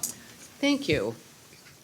Our first item is Agenda Item F1, which is the review and possible approval of the November 7th, 2019 Public Affairs Committee Meeting Summary Report. It starts on page 107. Do I have any edits to offer by board members? Are there any comments from the public about the summary report? Can I get a motion and a second? Motion to approve. Second. I wasn't finished with my sentence. What a group. I can't wait to get to the next agenda item. I'll try to speed it along. So we have the motion and second, and I have a motion and second to approve the November 7th, 2019 Public Affairs Committee Meeting Summary Report. Is there any public comment? Felice, can you please call roll? Johnny Simpson. Aye. Kevin Albanese. Frank Altamura. Aye. Augie Beltran. David Delatorre. Aye. Dave Diaz. Yes. Susan Granzella. Yes. Diana Love. Aye. Jimmy Wayne. Aye. Nancy Springer is absent. And Mary Tyker. Aye. Motion passes.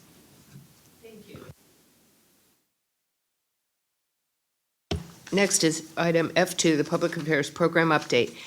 Public Affairs Chief Rick Lopes was called away, and I have asked Information Officer Claire Goldstein to present the Public Affairs Update. Take it away. Great, thank you, Susan. I'm just going to note a couple of things in the program update. So I just want to highlight that the new Digital Media Center is up and running. All the final walkthrough was completed and last-minute changes and adjustments were made. So we're really excited about this. This is going to give us the opportunity to produce more video and audio content. And with our new video specialist on staff, we hope to produce podcasts and all kinds of things. And also it allows us to do the streaming of live meetings such as this. So that is complete. And on page 114 of the packet, just one thing to note on the online highlights. This will come up again on the strategic plan item. One of the strategic plan items for public affairs is to increase outreach to licensees, and one of the ways in which we want to do that is to create a specific blog-style website for licensees, and we've been working on that. We have encountered some technical delays related to security, so we're working with our IT department here as well as the Office of Information Services at DCA to sort that out. So you will be asked later in the meeting to make an adjustment to our strategic plan target date on that. Later on that page, I just want to note on the social media, we continue to see growth in all of our social media channels. And again, with the new studio up and running, we're hoping to create more video content for social media. We find that visual content, graphics, and video engage more users, and we get more, I want to say hits, but I'm not sure that's the technical term in social media, but they're seen, more eyes see them. We'll go with that. So it continues to be an effective means to reach people. So the next few pages of the program update just provide more specific statistical information about those various social media efforts. The one thing I do just want to draw your attention to on that is on page 116, we have started a secondary Twitter account for media only to do that, to promote our press releases. That increasingly is media works in the social media world, so we're trying to make that adjustment as well. And then also on media, moving forward to page 119 of the packet, we do continue to send out press releases on a regular basis, particularly to support enforcement efforts and the sting operations of SWIFT. SWIFT has conducted a number of stings this week, so we anticipate sending out a number of press releases in the next few days. There was also a press event on September 19th that CSLB co-hosted a press conference in Fresno County around solar and concerns about fraudulent activity in that area. And that's also an agenda item for later, so I think that'll be talked about in more detail at that part of the agenda. So I won't go into too much detail on that. Also, just want to note on page 120 in our publications and graphic designs, we've been working on putting together the new law book for 2020, the big doorstop of a law book. So we've been working with LexisNexis, and we have approved the final page proofs. They're going to start producing the book, and we expect to be distributing those to mid to end of January. So it'll be our delayed holiday gift to all of you. You will get this. So I do want to note that the graphic designer gave it a new look. So we have a new designed cover. So trying to keep you guys on your toes and make sure you're paying attention. So. We also regularly, on an as-needed basis, distribute industry bulletins. That's discussed on page 120. Next week, we'll be sending out an industry bulletin just outlining some of the features of the new laws that relate to contracting. That'll be going into effect January 1. So we always send that out every year to the industry. And then on page 121 of the packet is a discussion of the consumer and community outreach, which continues to be an important part of the public affairs work. As mentioned in the enforcement update with Missy, staff supported the work of local assistance centers around the fires in October, and the public affairs staff assisted with those efforts as well, providing materials. And as also was mentioned, I believe Board Member Springer mentioned it, the meeting with Paradise Town officials in September. Just want to make sure that you all know that we've continued to be in touch with town officials in Paradise, want to support any outreach or community work that they're doing in any way that we can.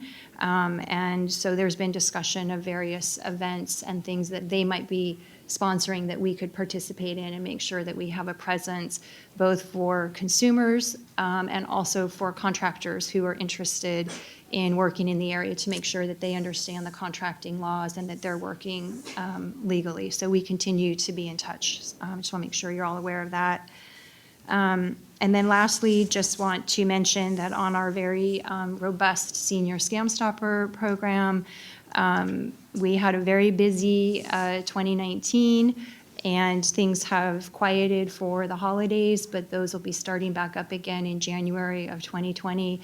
I believe the first one is scheduled for January 10th, starting next year. So happy to answer any questions that board members may have. Thank you, Claire. We're raffling off first editions of the new book later, so if you want to sign it, a license law and reference book. Yeah, there you go. It should be good, and it does look, the cover just makes it, a little bit more relevant now. The next item is F3, the review, discussion, and possible action on the 2020-2022 communications plan. This is on page 125. The text is on page 127. This is the communications plan that's not just for public affairs. This covers all of CSLB. It just happens to be on my agenda. I'm the lucky person, or on Rick's agenda. But what we'd like to do is go through some of the highlights here and then take a vote on accepting the communications plan. This is done every 3 years, and here is the highlight. So this plan, which starts on 127, provides a framework for all the internal and external communications the board plans to develop and manage over the next 3 years. This plan is used as the basis for creating Public Affairs Office's strategic plan objectives. It includes more than 12 different sections, including public affairs, mission statements, staff and financial resources, target audiences, communication messages, channels and tools, short-term and long-term communication goals, and tasks to measure success. I'd like to highlight that this plan includes an increased effort at communicating with licensee applicants, as well as an expansion of our video and audio production efforts. So keeping in line with what is going on in the world, we'll hopefully be able to reach more people and consumers during this, with this expanded communication plan. At this time, are there any questions or comments from board members? Are there any comments from the public? At this time, the Public Affairs Committee recommends that the board approve the CSLB's 2020 through 2022 communications plan. Since this plan was already approved by the Public Affairs Committee, it comes to the board as a fully formed motion and needs no first or second, thank you, goodness, prior to the vote. Any public comment? Felice, can you take the roll? Johnny Simpson. Aye. Kevin Albanese. Aye. Frank Altamira. Aye. Augie Beltran. Aye. David De La Torre. Aye. Dave Diaz. Yes. Susan Granzella. Yes. Diana Love. Aye. Jim Ruane. Aye.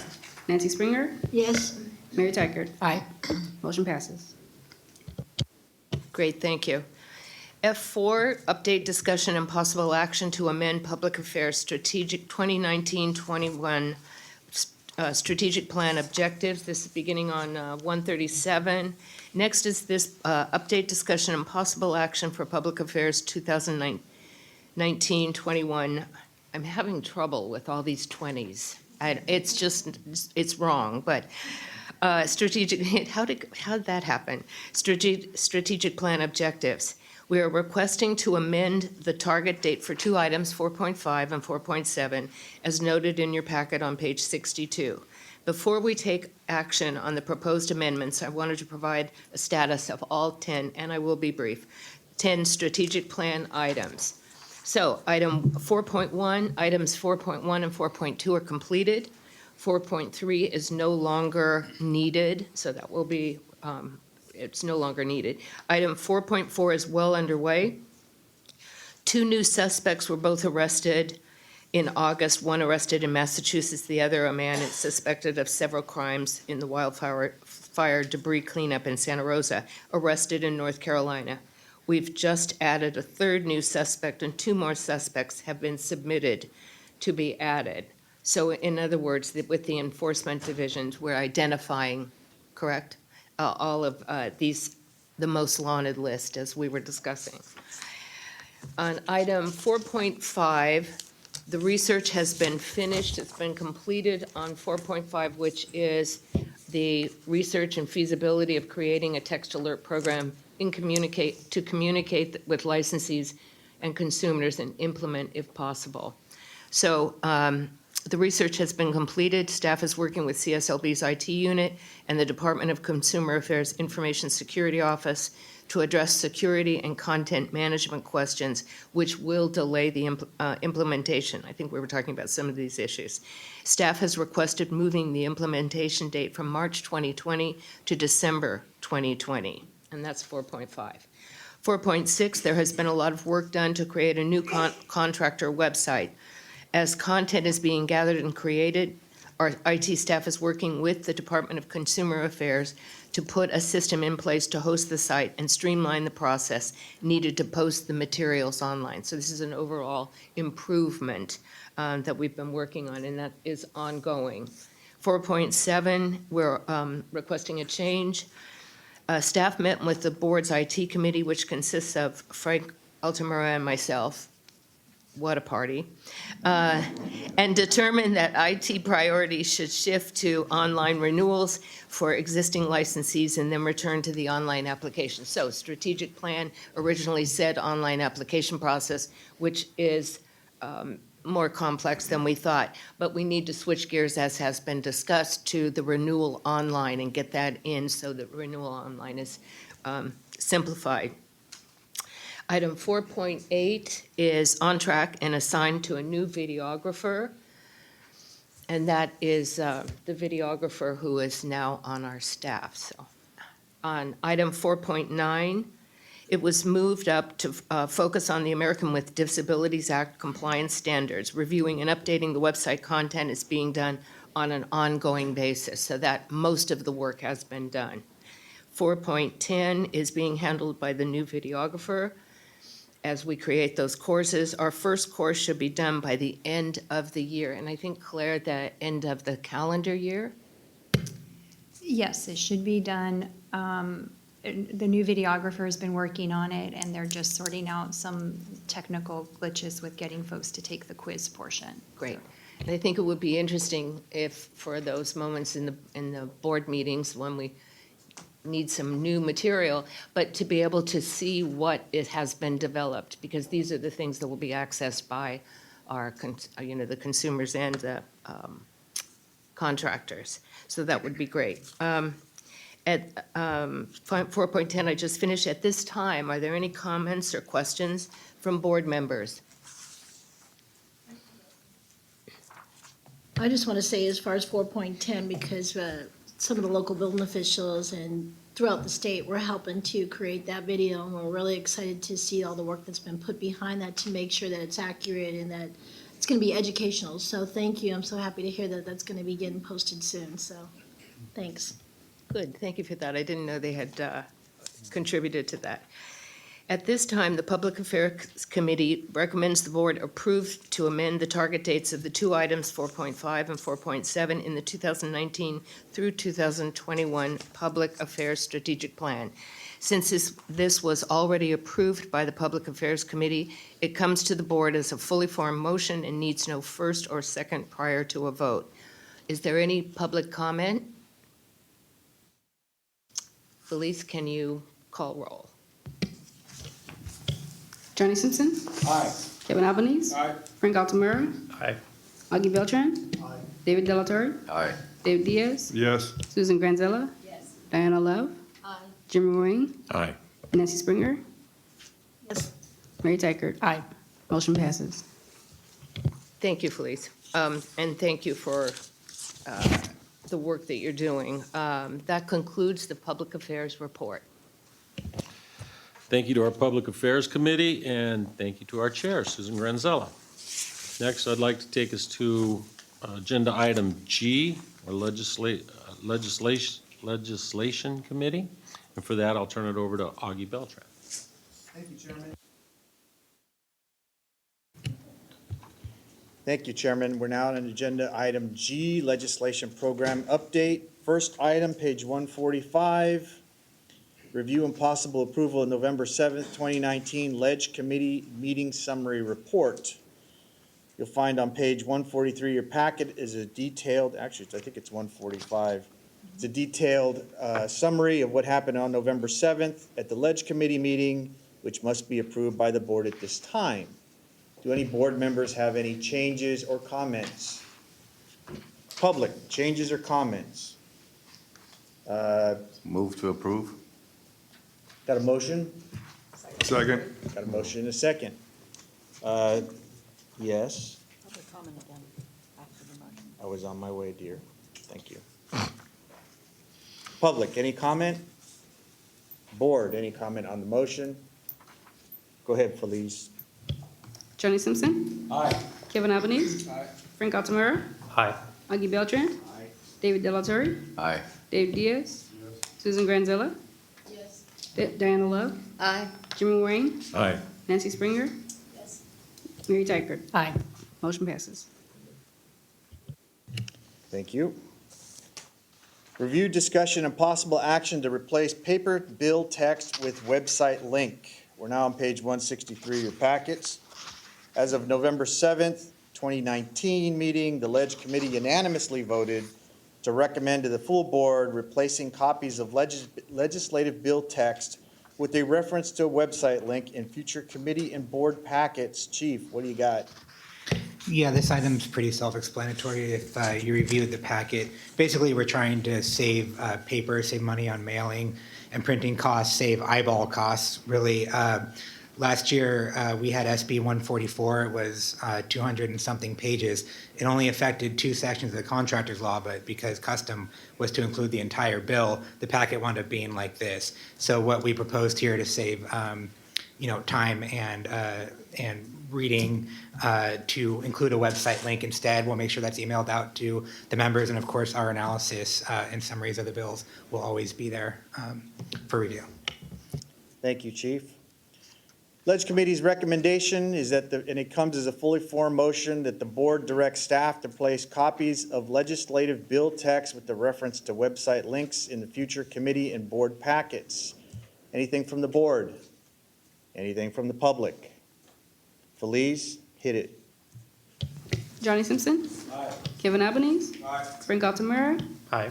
Augie Beltran. Aye. David Delatorre. Aye. Dave Diaz. Susan Granzilla. Diana Love. Aye. Jimmy Wayne. Aye. Nancy Springer. Aye. Mary Tykert. Aye. Motion passes. Next, number 3, update on action to initiate an emergency rulemaking, adopt a finding of emergency, and possibly initiate a regular rulemaking to amend Title 16 California Code of Regulations, Section 811, regarding increasing renewal fees.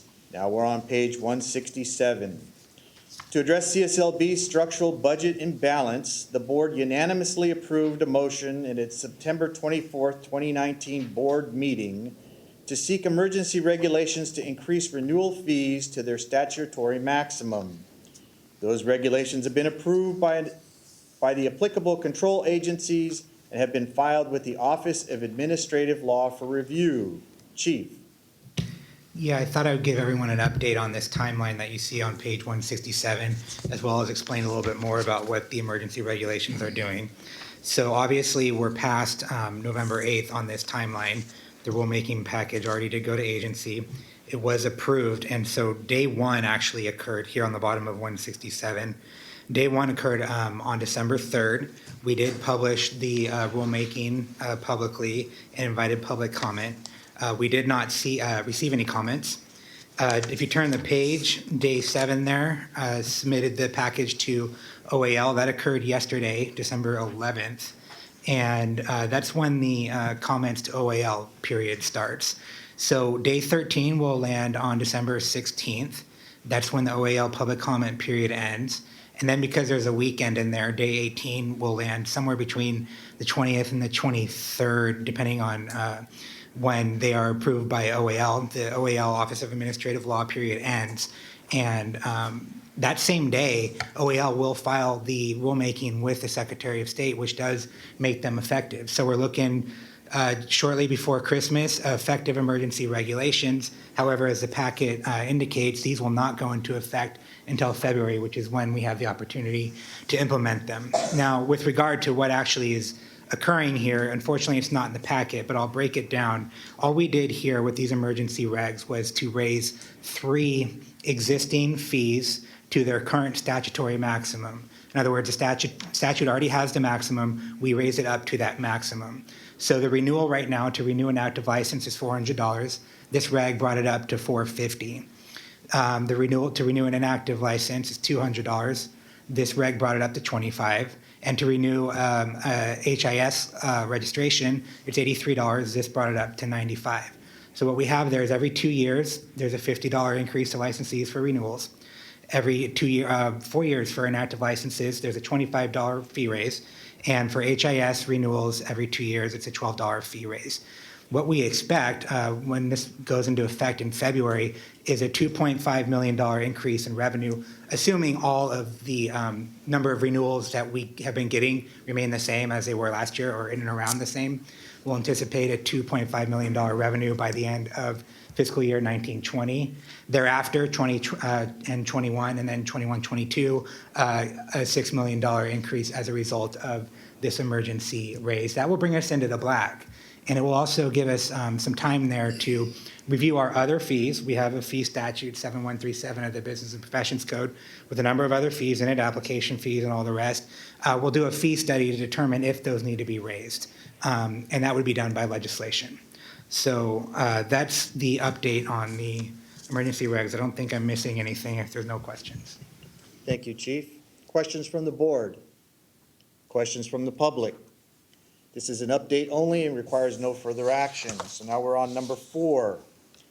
Review, discussion, and possible action regarding CSLB 2019-2020 ledge proposals. Please turn to page 171. This is a list of board-approved legislative proposals for which the CSLB Ledge Division is currently seeking authorship for 2020. Chief. Excuse, Augie, can I ask a quick question back on the rulemaking?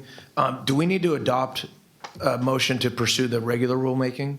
Or is that already part of the emergency? That was part of the motion Fair that enough, the thank board you. adopted in All right, September. thank you. Back to you, Chief. Yes, on page 171, this is a new item you guys haven't seen before, and this is really here because 2019 was a sunset year, meaning we didn't do any CSLB sponsored bills because we had one committee bill to renew our existence. So we had kind of a bill backlog, or proposal backlog rather. So I just wanted to refresh the board as to what they voted on the last, really the 2 years. It's all on page 171. And rather than belabor each of these, I'll just give you a quick update. As we mentioned during the licensing update, some great news. We did have a confirmation for the third issue here, the residential remodeling and home improvement classification proposal. Senator McGuire will carry that with a co-authorship by Assemblymember Lowe. And this, of course, is the multiple trade remodeling license. And we expect that to be introduced sometime in January. With regard to the tree care and safety, I have genuine interest, not commitment yet, from Assembly Member Aguiar Curry. She is sending the language over unback to Ledge Council, which is great news. Really, we're at a time of the legislative season that the staffers haven't gotten a chance to really coordinate with their members and really lock all these down. But we do anticipate confirmation on the tree care bill. And then the minor work exemption, Assemblymember Cooper has sent that over unbacked, which is also great news. So we are hoping for eventual confirmation from that. The construction management education account, we're floating that around and have some interest from different senators. And retroactive renewal proposal, we're also getting some help from industry on finding an author for that. I really am optimistic that we will have authors for all 5. But stand by. Thanks. Thank you, Chief. Any comments? Kevin? Yeah, I know we were talking at one point about the workers' comp exemption and getting rid of that for certain classifications. Have we sought anything more on that? Because I didn't see that, and I don't think that was part of the sunset bill. The concept was approved in you're right. The concept was approved in sunset, but not the language. And we have had stakeholder meetings locking down which classifications it'll include. The D49 tree, the C8 concrete, and the C20 HVAC. We have another, really just because of that backlog of proposals I mentioned, we wanted to get some of the ones that were approved earlier off our desks. So we have a stakeholder meeting in January that I'll talk about more during the strategic plan, where we're going to renew the workers' comp mandate as well as a couple of other ideas for civil penalties. Yeah, I just want to confirm, though, that meeting is scheduled for January the 15th, so we welcome all of our industry partners to attend that meeting. Any other comments from the board? Comments from the public? Okay, this is informational only and requires no action from the board. We move to agenda item number 5. Discussion possible action on staff recommendations for ledge proposals to make minor, technical, and non-substantive changes to the Contractor State License Law Omnibus Bill Cleanup Request. We're now on page 175. Every year, the Senate Business, Professions, and Economic Development Committee invites ideas for technical, non-substantive, non-controversial ideas for changes to the law. These minor changes to the law are usually considered in an expansive measure called an omnibus bill. Thanks, Chief.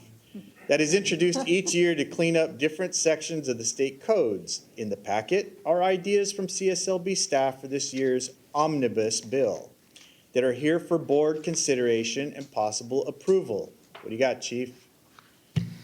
I might be the only one who's really excited about this, but I'll try to I'll try to move pretty quickly. So I'll make you a piñata. there's two in the packet on page 175, and then there's one more that we came up with that's not in the packet that I'll explain shortly. But if everybody could pull up their little handout, it's about 8 pages, and it's got a strike through on the front of it. Number one on page 175 is pretty self-explanatory. We have this letter of admonishment, which we got authority for a couple years ago, and it allows us to issue essentially a warning with some conditions in lieu of a citation. Well, the legislature stuck that language for the letter of admonishment in a statute that dealt with civil penalties. It's been confusing for staff. It doesn't belong there. It really needs its own statute. So we did this big old strike through, and if you turn to page 3 of your handout, we're just going to propose that we take that strike through, put it in its own section of law. There's a perfect spot for it in 7099.9. None of the language changes. We're moving now from page 3 to 4. All the language is the same. We're just creating a new statute. Moving on to Omnibus Ideal 2. This is a cleanup. A couple years ago, I guess it was last year, we got authority to do away with the registrar's authority to accept cash deposits in lieu of a contractor's bond. And when we repealed that statute, we, meaning the legislature, accidentally deleted 2 essential sections that needed to remain from that statute. We're putting those 2 sections back in. You'll see them on page 6 of the handout. Again, this was existing law that was accidentally deleted. And all this does is when even though we're not accepting cash deposits anymore, the statutory retention periods still remain on file for those that are here right now. We need to put the sections back that prohibited the CSLB from releasing those deposits until claims are resolved. That section was actually accidentally taken out. That's what we're putting back. Now, most unfortunately, there's a second part of this number 2 on page 175 that I did not include in your packet. It was an oversight, but you'll see on the bottom of 175, item number 2, that same bill that we're trying to clean up, it created a superfluous fund within our fund for the cashier's check to go into for anybody that does a cashier's check for a bond. The legislature created a separate fund within our fund. It was unnecessary. We already have a fund. We have statutes that deal with our fees. As a result, we did not ever create that fund, so it doesn't exist. And all we're going to ask for in this omnibus proposal is to delete the fund that was created in law that was never created in fact. And again, I didn't put that in the packet, and I apologize, but it's a sentence strike through of a superfluous fund that was created as a result of this bill. And then the third idea, which I'm most excited about, is on page 8 of this packet. We have a statute. Well, we have a number of statutes, but the Contractors Board, Contractor State License Board, is officially titled with an apostrophe after the S. It's in statute. Now, if you look around, there's a sign up there, there's a sign over here, there's a sign on the building, there's a sign on your book. None of these titles have the apostrophe. Just by sheer custom over the years, we've never put it on anything. It's not on accusations, it's not on letterheads, it's not on envelopes. So even though it's grammatically correct, the staff is asking for permission to just delete the apostrophe. If you look at the page 8, we're going to delete it in 3 locations: from the title of the Contractor State License Law, from the title of the Contractor State License Board, and the title of the Contractor's License Fund. Now, in full disclosure, last night I went through the big law book. This is how I spend my time. There's 55 sections in the law book where there's an apostrophe. And there's going to be more that are not in the law book that I still need to find. I did not include them all here, but they exist.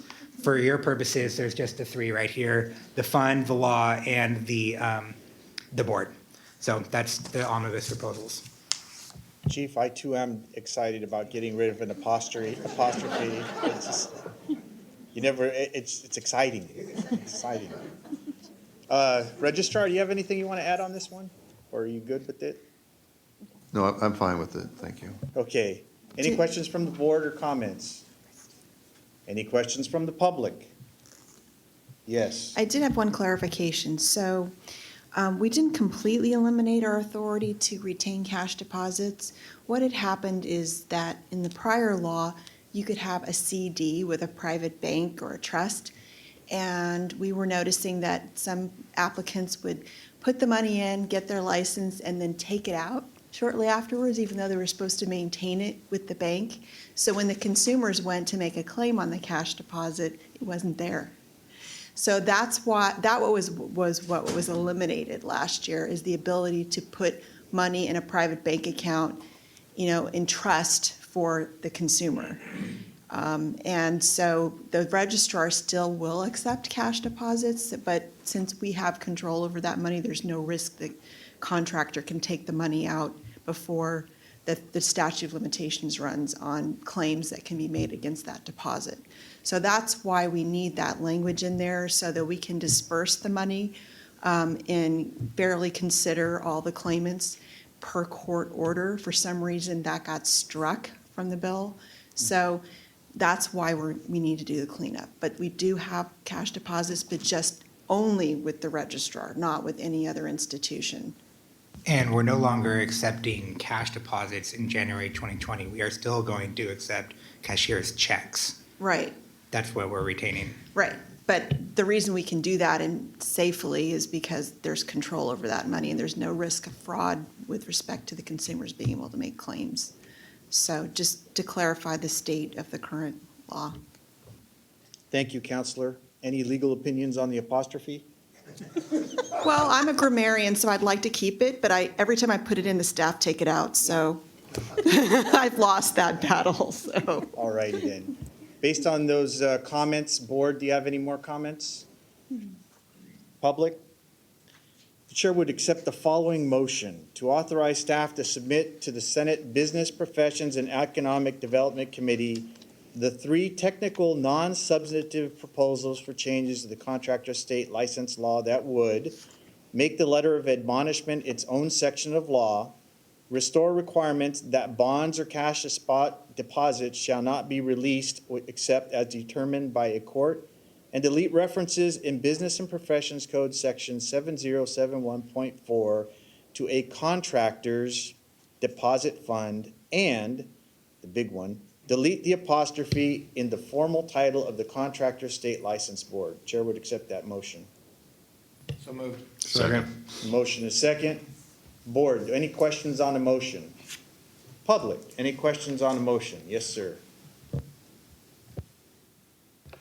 Richard Markson, I'd just like to say that I think it's great that your Chief of Legislation is excited about the omnibus bill. Thank you for that comment. Bringing it back to the board, Feliz, please take roll. Johnny Simpson. Aye. Kevin Albanese. Aye. Frank Altamura. Aye. Augie Beltran. Aye. David Delatorre. Aye. Dave Diaz. Yes. Susan Grandilla.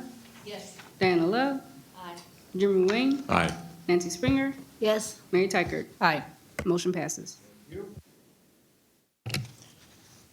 Number 6, update, discussion, and possible action on 2019-2021 Legislative Strategic Plan Objectives, page 179. Chief, give us an update. Yeah, so just real quick, we mentioned in the last item, we are going to, with regard to item 3.1 on page 179, we do have these annual meetings with industry. Of course, they are more than annual. We do them as often as we can. There will be one in January 15th to deal with the mandatory workers' comp idea, as well as some other ideas. And I will be sending the invite for that probably out this week. And we're hoping that industry will join us. And then I only have, if there's no specific question on these, I only have one update. Page 180, the item 3.6, you'll see there in the highlights. This used to be a regulatory-only proposal, but as a result of the vote that this board just made on the in the enforcement section to amend 7099.2, which deals with civil penalties, this item 3.6 now just became regulatory and statutory, and we are changing the proposed target date, so we will need a motion for that, and that's my update on the strat plan. Thank you, Chief. From the board, comments? No. Public, comments? No. Okay. The chair would accept the following motion: to accept the changes to the strategic plan description and new proposed target date of December 2021 for item 3.6 regarding updating of civil penalties. So moved. We have a motion and a second. Once again, board comment, public comment. Felice, please. Johnny Simpson. Aye. Kevin Albanese. Aye. Frank Altamira. Aye. Augie Beltran. Aye. David Delatorre. Aye. David Diaz. Yes. Susan Granzella. Diana Love. Aye. Jimmy Wayne. Aye. Nancy Springer. Yes. Mary Tykert. Aye. Motion passes. Thank you. Yeah. Before we go, back to the legislative committee summary report. On some of these things, I made a first or second. My name is David Diaz, and when we voted or whatever, all of a sudden my name became David Diaz. Z. Okay, so let's turn it back into the S or S and take off the Z. Thank you. Thank you. With no apostrophe, yeah. Or hyphenated, hyphenate between the I and the S, no, okay. Kicking it back to you, Chair, thank you.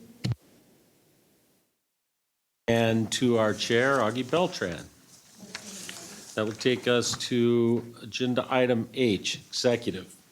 We begin with item H1, which is a review and possible approval of September 24th, 2019 board minute meetings. These minutes start on page 183. Are there any proposed amendments to the minutes? Can I please get a motion and a second to approve the minutes? We have a motion to approve and a second. Are there any board comments? Seeing none, are there any public comments? Seeing none.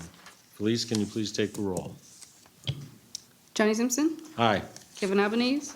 Frank Altamira. Aye. Augie Beltran. Aye. David Delatorre. Aye. David Diaz. Yes. Susan Granzella. Diana Love. Aye. Jimmy Wayne. Aye. Nancy Springer. Yes. Mary Tykert. Aye. Motion passes. Good. That takes us to item H2, which includes our budget updates, statistics, summary, and disaster response funding. For that report, I would like to turn it over to Stacy Paul. Thank you, Board Chair, and good morning. So your budget update begins on 2/13. The first chart shows the budget and expenditures for the first 4 months of this fiscal year. No big surprises. In fact, we're spending slightly under what's expected at 30%. So pretty much on track. The chart below is our revenue through October. You can see that overall we're at 4.5%, which is slightly higher from prior year. This is an improvement from last year, but it's still early to tell. As you can see, 5.4 of that is in license renewals. So, hopefully, like I said earlier, with the second half of the fiscal year, maybe that will continue. And we'll see small improvements and maybe our license population will go up. So if you flip the page, that's our fund condition and it projects out to 2021, 22. I hate those two, Susan. If you look at fiscal year 1920, you can see, if you look at our expenditures with our external cost, we're projected to spend $73 million. However, we're only projected to bring in $66 million unless, all of a sudden we start licensing and renewing goes up. This is really highlights why the emergency fee increase was pursued to keep us, solvent for the foreseeable, hopefully, couple of years. On the next page is our construction management account. As Justin said, this is where we grant and disperse funds to schools. You can see that we will be dispersing $100,000 in grants to, I believe, 4 schools this year. And the fund should be healthy enough for us to do the same for the foreseeable future. Hopefully, we'll be able to increase that with legislation and be able to give out more money to the schools. So, and then the last section is exciting for me. So this is our disaster response. I'm very excited to share that all of our hard work is finally paid off in capturing all the disaster efforts over the last few years. A few years back when Kevin Albanese was the board chair, we were working with the department and agency to pursue these because we were doing so much disaster response. and it was never successful. But that persistence finally paid off, and we were just informed by the Department of Finance that we will, for the first time, get general fund reimbursement of $165,000 back to our fund to reimburse us back for our overtime and our travel. So with that said, thank you so much, Kevin, for your support during this time and, your written support. And then moving forward, so we continue to report this monthly anytime there's disasters. And I work with enforcement staff and public affairs staff, whoever's responding to these disasters. So far this fiscal year with the 4 months, it's been $50,000 in wildfire costs. So hopefully we'll continue to receive these in the future years. And then I will just briefly touch, which I've already kind of touched on, statistical summary. No big surprises. We're seeing a little bit of rise in the original applications received. Renewals are up by 6.7%. So let's just hope it improves. With that said, that's all I have for the budget. Cool, thank you. Stacey, thank you for your report. I get really nervous when hope and maybe is part of the budget report. The projected current year, that does not include any of the emergency rulemaking fee increases. No. And we believe that to be about $2 million for this fiscal year? 2.5 because we had to start it in February. Right. Okay, so we got 2.5 there, and then we project for next budget year $6 million? $6 million In more. addition to the 2.5? Or is No, that cumulative? $6 million total. Total? Yes. Okay. So It's roughly $50,000 a month more. Gotcha. Okay, so I mean, we're. 500,000, sorry. Add an extra zero. So assuming everything goes through, we get the permanent rulemaking, then we would expect that our deficit spend to be about 907,000, just rough numbers, looking at Yes. this chart. I kind of printed something. Mike and I did some preliminary analysis. By 2021-22, which would put us through the same time frame that this is showing, we should be in the black with like 0.2 months in reserve, which is like 2 weeks. So Okay. it's still not looking great, but it's It's better. something I mean, for if we get this 2.5 done, years. at least we've triaged it for the next 18 months, and we're going to need to continue to look at that. And I think that we've taken some steps to do that. And we don't know what will happen. I Right. mean, it's just a projection, something could happen and renewals and licenses go up, and this is conservative. Gotcha. Thank you. Okay. Thank you. This is an informational item, no proposed action is. Oh, Tanya. I just wanted to mention that we are doing the fee audit study for all the fees. And so Yes. we're in the final stages of review and approval of that. We expect that they'll start that in February, and we'd have that done within about 6 months. And so well ahead of needing to move forward with other fee increases. Okay? Historically, if we go back, let's say 20 years, what is the largest drop that we've seen in renewals from year to year? Maybe not a question for today, maybe a future meeting. I might have to get back to you on that, but I want to say, so in front of me, I have back to 14, 15. Last year was, I believe, our worst renewal year. I don't know how far back. What do you think, Justin? So for purposes of the cost-benefit analysis, I went back to the downturn, and the downturns where it got hit the hardest. And if I recall, right now we're floating around 285,000 licensed contractors. I couldn't give you the official figure, but you were really close to like 200,000 licensed contractors. That would be like 09. But I can provide more thorough statistics once I get back to my desk.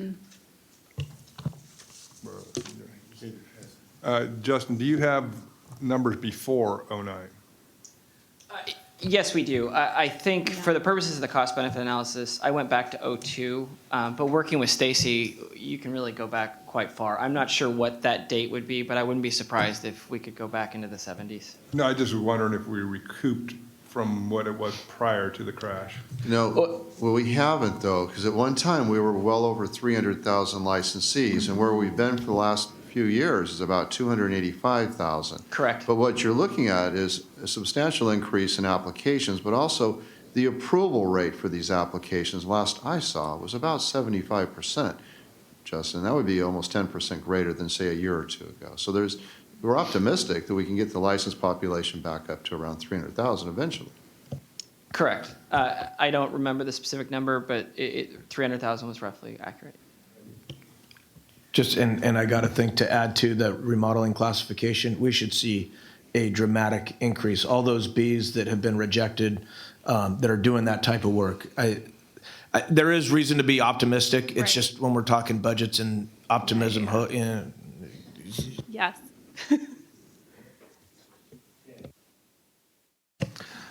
Okay, this is an informational item. No proposed action is required from the board at this time. Are there any other board comments? Seeing none, is there any public comments? Seeing none. Next is agenda item H3, information and technology update. For this item, we're going to, including the review of the unit's strategic objectives. For this, we're going to turn it over to Susan Granzello, who sits as our Information Technologies Advisory Committee, and Chief Deputy Registrar Tanya Cochran. I'm back. It's so much fun, and this is exciting. So we have an IT committee, remember, for the very first time, because IT is so important. And of course, I volunteered, and we drafted Frank. We didn't get his permission, but he graciously joined.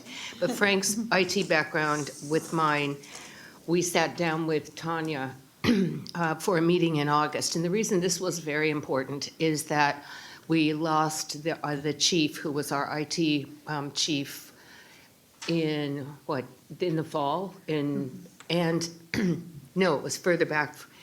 And what happened is that Tanya is not an IT person, but she took it upon herself to actually not only learn, but figure out what was going on. As any new manager, any high-level manager, you really need to know what is going on. So it became less of a mystery for her, and she excelled at figuring this out. And so we were able to talk, Frank and I talked with Tanya about reviewing the projects, about how do we report our progress, and keeping it to a minimum, because it's not everybody's exciting topic. And so she'll be going over our board packet, the materials, and she'll cover. But in November, I sat in on a round of interviews, second interviews with a new IT manager that is still in progress, correct? And we're all looking forward to the new chief, but Tanya's direct involvement means everything is going to be different. And I'm hoping, I know that it will be much easier to assimilate this important role for all of IT management. I think it's a great move. So Frank and I plan to meet with the new chief and share our vision and expertise. We have one, right? Yes, our vision and expertise as soon as this person is on board. So now I turn it over to Tanya for the update. Thank you. So the IT update begins on page 221. And what we are focusing on a lot is trying to look at cost-saving measures right now as we're making changes in IT. So with the public data portal at the top there, we did launch that. And the public data portal really provides the list of contractors by classification and county. Prior to that, you had to do an individual license lookup for each one. And so this, you can get the full license by classification. You can also get the master list of the full license file detail with workers' comp, surety company information, and whatnot. So we've seen a 70% reduction in those public data sales requests that come into us when we were having to do this manually. But because the way that it was, the data is being accessed, it's being accessed through our SQL server, and so it has actually reduced costs because it's not having where companies are scraping the data and going and hitting our mainframe. So every time our mainframe is hit, there's a cost associated with that. So it's streamlined the process. It's providing that information 24/7 to licensees, consumers, anybody that wants it, and there is going to be a cost reduction to our overall costs. Like that, moving into the automated web services, We also worked with entities and being able to allow them to automate and look up licensing information. So we're seeing this with the PG&E, Southern San Diego Gas and Electric Company, Southern California Edison. So the utility companies are using this, and we hear that other state agencies are starting to use this as well, where we've given them a pathway to come in and to verify that information, again, through our SQL service, so it's not a cost, and they can look at that and they can automate it with their systems of how they're checking records and licensee information. So that's been successful, and that will still result in the cost savings, not having that scraping and data mining that's happening. We're on the way, well on our way with the ADA compliance. Our website is compliant, and we continue to, as we upload new information, it is all being compliant. All of our board packet materials are compliant as well.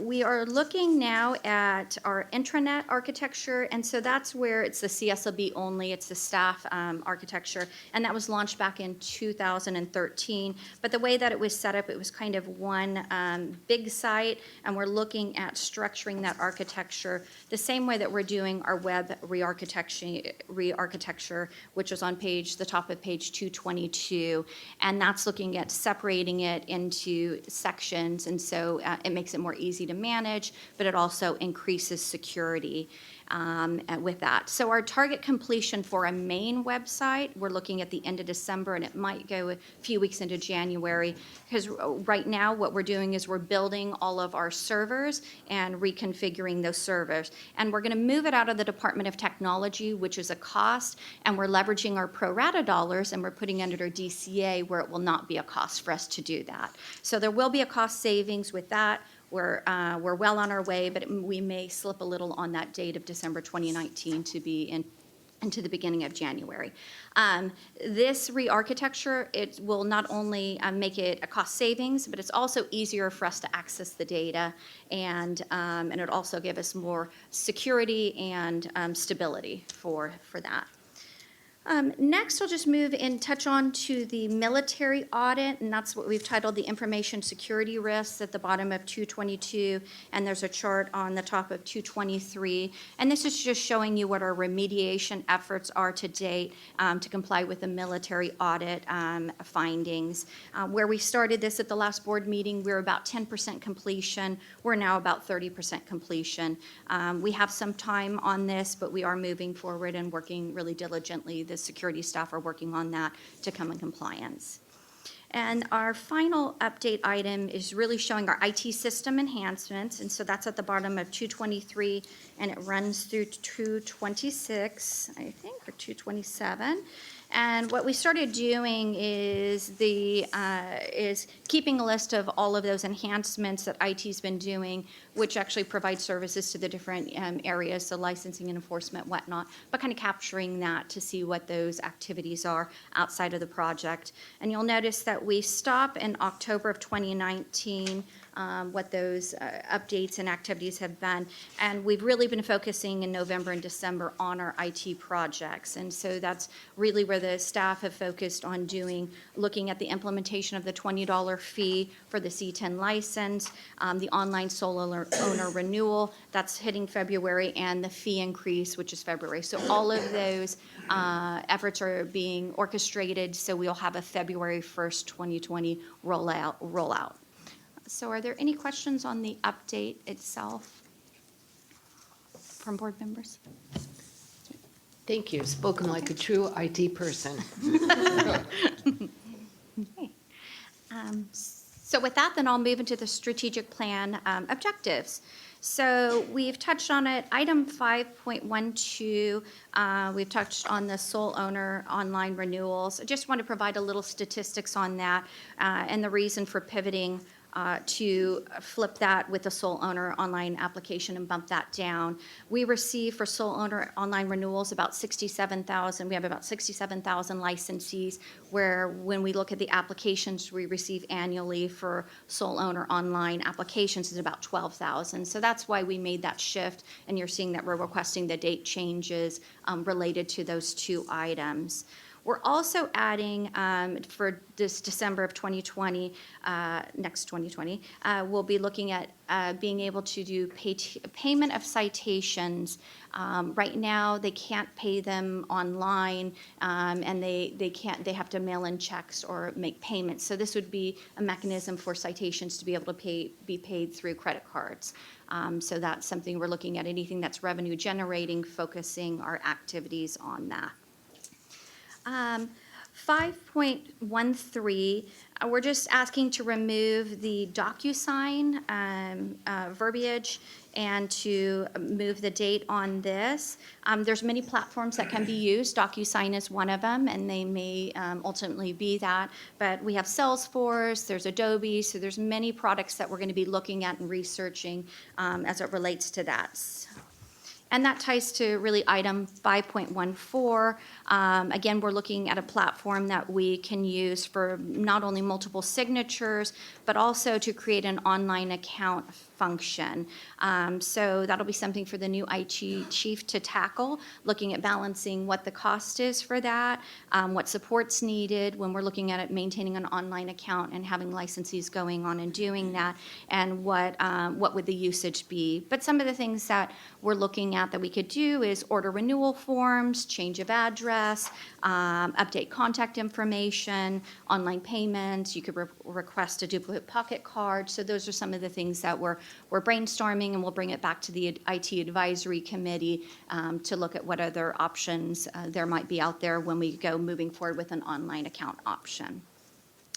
And the last item would be item 5.15, and that we had talked about both in licensing and public affairs, and that was just moving the date out for the online application to go online, and that would align with the other programs' dates of July of 2020. So with that, that completes my update on the strategic plan. I think that's it for this, for IT, except to remind the board that it wasn't so long ago that IT report was about a paragraph. And then we had the Marriott breach, and it became very important that the board is aware of what goes on with all our data that we protect and manage. So, okay, I'm done. Well, thank you guys very much. Do we need a motion on the strategic plan? Yeah, we do, We yes. have a motion to accept changes to the strategic plan descriptions and target dates for items 5.12, 5.13, 5.14, and 5.15. So moved. I have a motion and a second. Are there any further questions from the board? Do you have any public comment? If not, please can you take the roll? Johnny Simpson. Aye. Kevin Albanese. Aye. Frank Altamura. Aye. Augie Beltran. Aye. David De La Torre. Aye. Dave Diaz. Yes. Susan Granzella. Diana Love. Aye. Jim Ruane. Aye. Nancy Springer.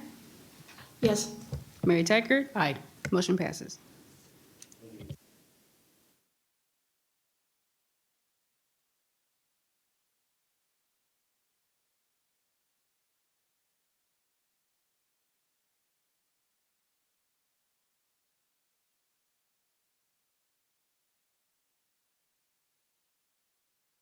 Okay, thank you, Chair. Good afternoon, members of the board.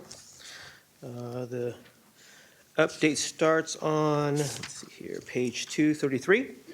I'll direct you to the top of the page, the personnel unit transactions. During the first quarter of fiscal year 2019-20, CSLB personnel staff completed 34 personnel transactions. This included the addition of 8 new employees from other state agencies, 2 employees new to state service.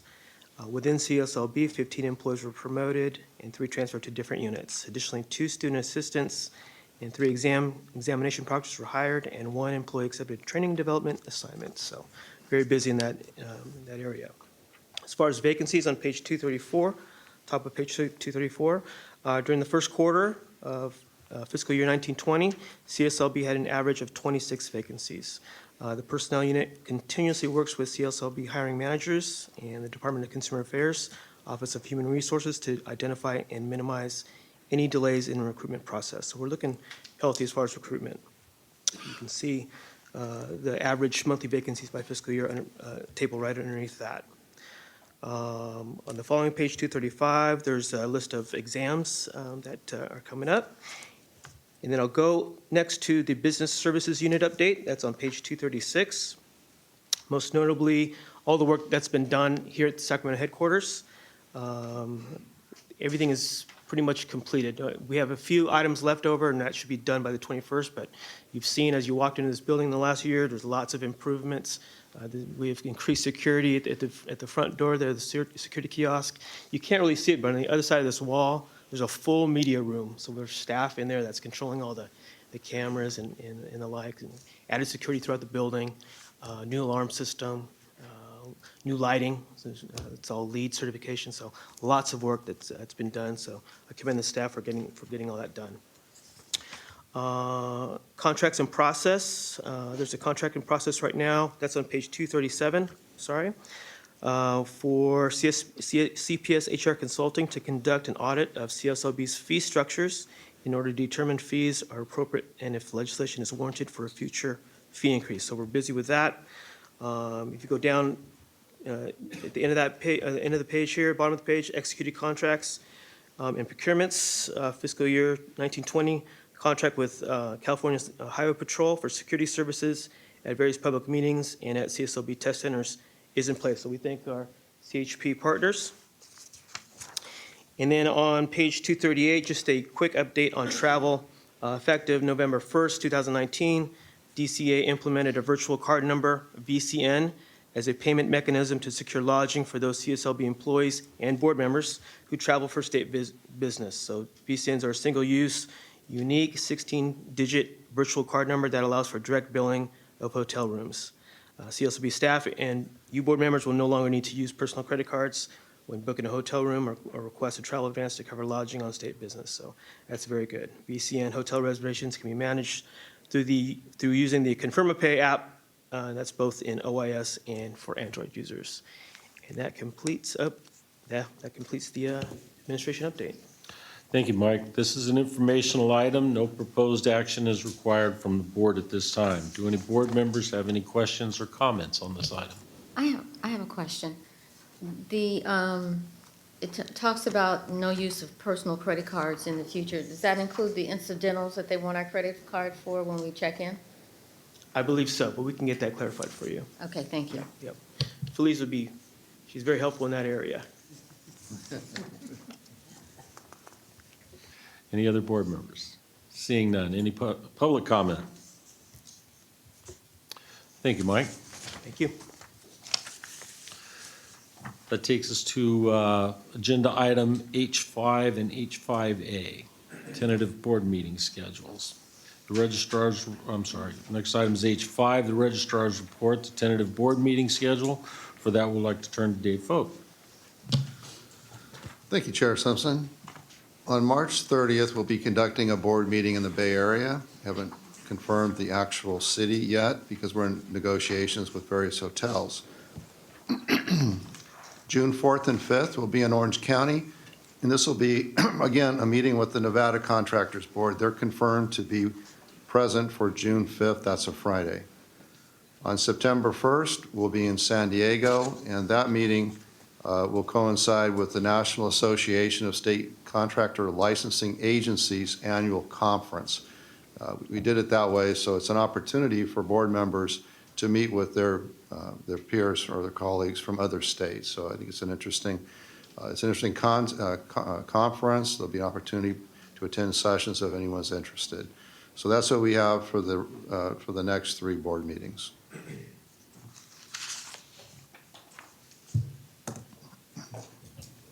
Okay, do any board members have any questions or comments? Is there any public comment? Seeing none, let's move on to H6, which is an update and discussion on outreach and enforcement strategies to address consumer solar complaints, which we will be taking the items out of order, discussing items A and C first. I would like to now turn this over to Dave Foote to lead the discussion and begin by providing an update on consumer protection government task force partnerships of the Department of Business Oversight, California Public Utilities Commission and the CSLB. Yes, thank you. If you look at page 247 of your packet, we have a summary, excuse me, of a meeting that we conducted in this building, in this room, on October the 30th. Present for that meeting were staff and a commissioner from the Department of Business Oversight, the Public Utility Commission, and we had 2 board members. Mary Tykert was able to attend the morning session, and Diana Love attended the afternoon section. So I really want to thank you for taking the time to participate in these meetings. Now, what we accomplished in the morning is it was a closed session where we talked about our specific strategies to address egregious and predatory contractors that are harming consumers. While we very much support any clean energy goals to install solar or retrofit windows, wherever the case may be, we want to make sure that those that are out negotiating these contractors are properly identified and playing by the rules.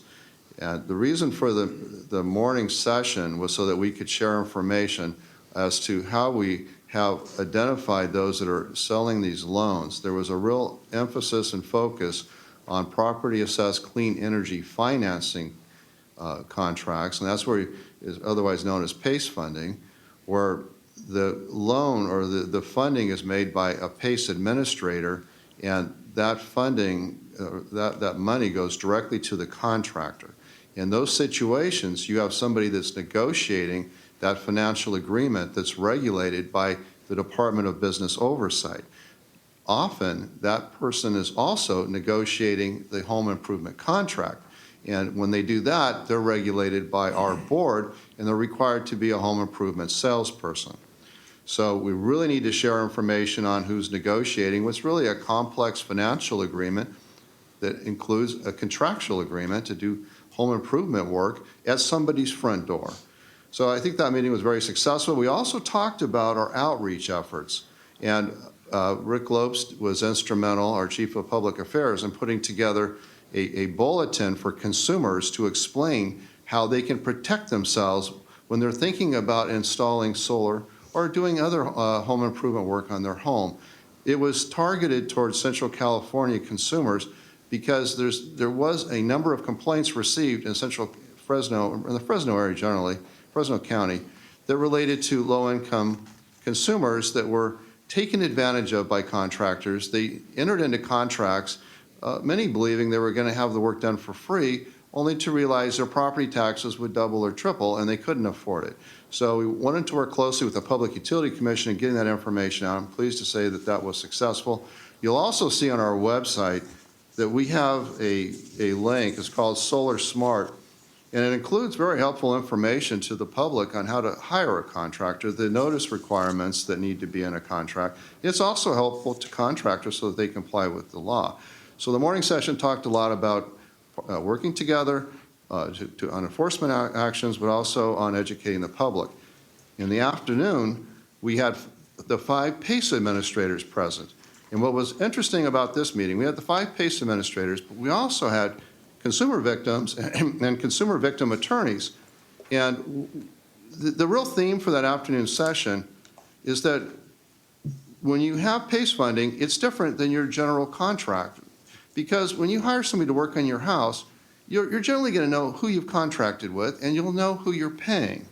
But with some of these PACE loans, the consumer, it's done electronically. They're saying they didn't actually approve their electronic signature. The money's going directly to the contractor or to somebody, and they're not always identified. And that's very troubling.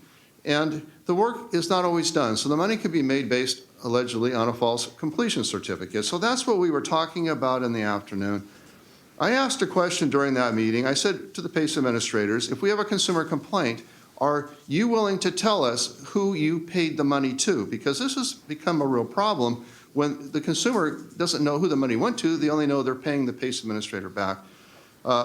The answer at that meeting was that there was some type of a statute that prohibited that. And I just want to go on record this morning, and Jim Ruane's participating in this call. We had a call with one of the PACE administrators, our chief executive officer, who said upon further research, the PACE administrators can provide this information. So that's critical. They can't provide the bank account number, but they can provide the information as to who received the money, the contractor's license number, and how much they got, how much they received. And that's critical. Because Mike Gymnasty is going to talk in just a moment about a regulation that the Public Utility Commission was proposing, because they want to make sure that the contractors identify, that the consumer knows who the money went to, who was their contractor.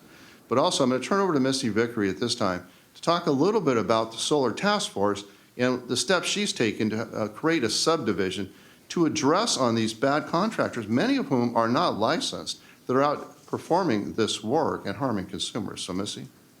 Thanks, Dave. Following the October 30th Joint Solar Task Force meeting, CSLB determined it was necessary to form a subcommittee of 4 investigators that would focus on handling complaints that involved PACE financing. Over the last 18 months, we've identified 239 complaints that had PACE financing components.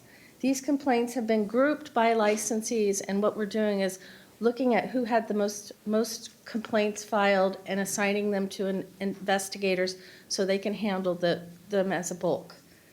What we know that it's not acceptable that PACE administrators are paying contractors that are not licensed and salespersons who are not registered and are attached to a licensed contractor and are not attached to a licensed contractor and are selling financing products to unknowing homeowners. To make the matters worse, PACE administrators are paying the contractors directly before the work has been completed, and the PACE administrators are not forthcoming with who the payments are being made to. Can you imagine a situation where you have a loan with someone for work of improvement and the lender won't tell you who they paid? The project remains complete and the homeowners are just abandoned. That is the situation that these homeowners are in, and that is the situation that these investigators are facing. Given that, we're going to use this task force to change this business model, because this is an issue that is not only a concern to CSLB, but also to the Public Utilities Commission.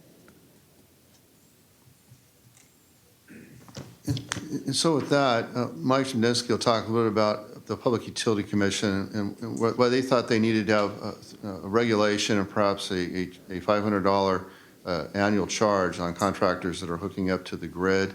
And their concern was they needed this so that we can identify actually who the contractor is. But with the support of our Ledge Chair, Augie Beltran, I did send a letter to the PUC explaining that we believe we have the existing tools that we need. But Mike, take it from here. Yeah, the summary on page 249 does summarize the PUC rulemaking that came out in October. And just as Dave said, they're concerned about consumer protection. Obviously, their end is on the interconnection process. So when the work is all done and the application to connect to the grid occurs, they claim to be receiving complaints about people who don't know who sold them the contract or don't know who installed it. Well, we did our own research. As has been reflected in this discussion, most of our complainants know who sold them the system and who installed it. But in the case of PACE solicitations, it's not always clear to the homeowner who got paid or who installed it.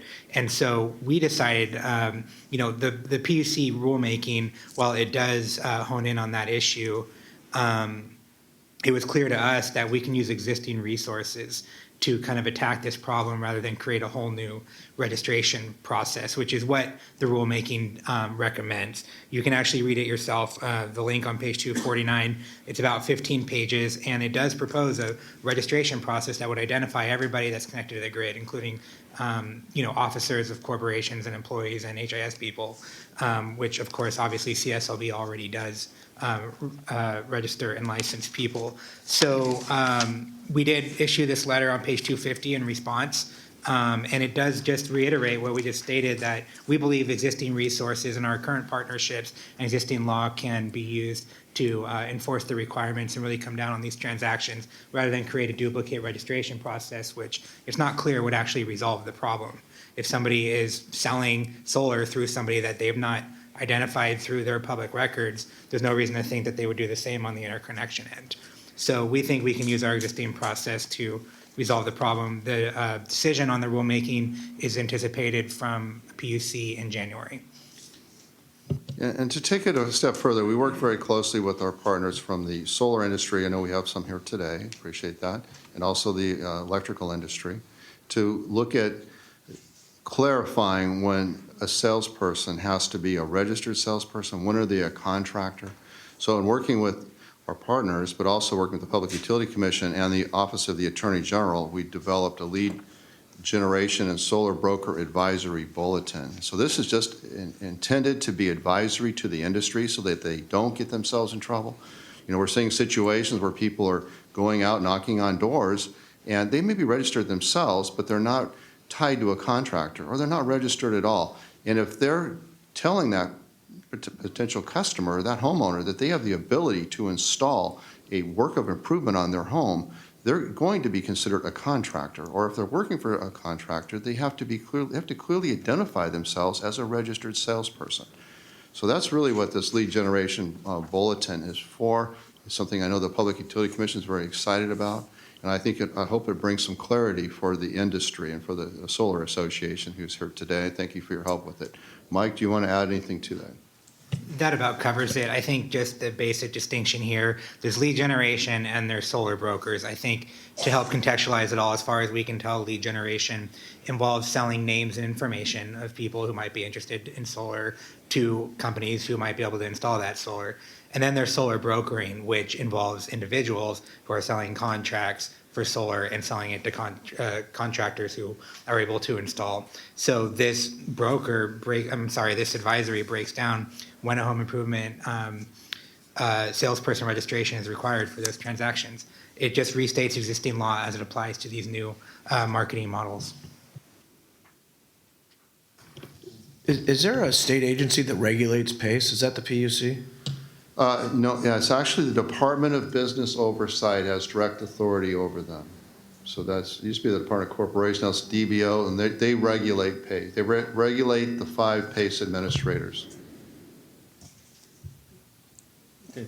Yeah, I know we have this solar task force group or whatever. One thing we should look into, when my neighbor got, like I told you, the independent contractors or whatever you want to call them, doing their thing, so I go and investigate, see, man, what can I do? So I go to PG&E, because he said it was through PG&E, so I go to PG&E and I go to their solar site and I click on it, and it takes me to a thing, type in your zip code and whatever, and then it takes me to a government website with all the solar contractors. Okay, and then that one, it has a name and all the other stuff, and so you click on that particular contractor's name, and then it shows if they have employees, that they don't, but it also has a CSLB number, so I click on that, and a lot of them that didn't have employees, so of course I click on the CSLB website, and it goes, okay, they don't have they claim exempt on workers' comp, but then again, they're back to doing it for PG&E or whomever up and down the state. But also, they've been the ones I've clicked on didn't have workers' comp, were expired licenses, all this other stuff. So the government website itself isn't even updated on who can do this work. The one was expired in 2015. Why are they in 2019 on a site through the government that says they can do solar panel?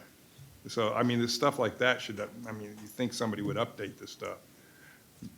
Well, that's absolutely something we're going to look at. And one other thing we discovered from the meeting on October 30th is that the public utilities are required to have on file a contract that permits them to hook up to their grid. And so we need to do a random sampling of that. And what we've emphasized is that they need to be ensuring that those contractors are licensed. And we also need to do a comparison to these loan brokers that are regulated by DBO with our HISs. I know that's something that's being looked at right now. There's a lot of duplicate names, but it's that type of thing, mining that data to ensure the contractors are licensed, and we will look into that website. Thank you, David. Okay, do we have any members have any questions or comments on the Government Task Force or CSLB Solar Task Force? Seeing none, do we have any public comments on Government Task Force or CSLB Task Force? Richard Marks, and I would really like to compliment David and his staff to the point that Mr. Diaz made about the what I would call kind of a complicit behavior by both the IOUs and the municipal utilities that are looking to shed their responsibility to provide electricity and other services. We're seeing a kind of a pattern. The Los Angeles Times has covered some of the relationships between these companies and the utilities, and it is definitely beneficial for the CSLB to be taking the action that they are with these things to research who are the responsible parties and make sure that the utilities are acting appropriately, and we thank them for that. Thank you, Mr. Chairman. Brad Hebner of the California Solar and Storage Association. I just wanted to say that we strongly support and appreciate the work that the Contractors Board is doing on this issue. Yeah, like any industry, there are clearly some bad actors out there, and we obviously fully support the contractor laws related to this issue, and they need to be enforced. We agree that the proposal from the Public Utilities Commission would be duplicative of what you already do and would not be helpful. We actually would like it if the Contractors Board were able to step up their efforts and do more on enforcing against misrepresentation and unprofessional behavior and issuing penalties and sanctions. I like to think that those playing loose with the rules are not members of the association. I can't promise that's 100% true, but it's certainly largely true. It's hard to say whether they're just out there thinking they're not breaking laws or if they're flagrant violators. But one way or another, we need to find them, educate them, and enforce the law. So again, appreciate and support your work, and look forward to working with you. I hope you can do everything possible to enforce these laws. So, and I apologize if I'm catching up slowly here. So basically, the PACE representative goes in, does the deal with the homeowner, and then subs it out to a contractor, licensed or unlicensed? Oftentimes, the person that's negotiating that loan is working for not only the PACE administrator, but also the licensed contractor. So they're doing both at the same time. Gotcha. And so this contractor, licensed or otherwise, where does he or she enter a contract with? The homeowner or PACE? Well, that's where it gets a little bit dicey, because what we're seeing is they're entering into a financial agreement, sometimes with the same contract. So you have a contract where it's being financed through a PACE lender, but a contractor's installing it. You as a homeowner aren't quite sure what's happening, but it's for a solar system. It's the same person that's negotiating it. The consumers will tell you that they didn't sign anything. It's being done electronically. So the agreements are generally one and the same. You just, that's where it gets really confusing. Sometimes they'll think they're dealing, I know we have Becky Leiker, our analyst, who's been really mining this data, but a lot of times they think they're dealing with the PACE administrator to install their solar system, not realizing that there actually is a contractor that's receiving the money. And the reason why we're so concerned about it, especially when you look at the Fresno County cases, where consumers don't have a solar system or a working system, right, and yet they have to pay this money back. And if it's PACE financed, then they have the ability to put a priority lien on it. It's a super lien, if you will. So I can't help but think that through the license law, through 7031, and through the home improvement contract requirements, that there's an opportunity to get to that particular contractor, either treating PACE as a contractor for doing that work, unlicensed, and or putting the onus on that solar installer, that they're in fact contracting with a unlicensed entity that's purporting to offer.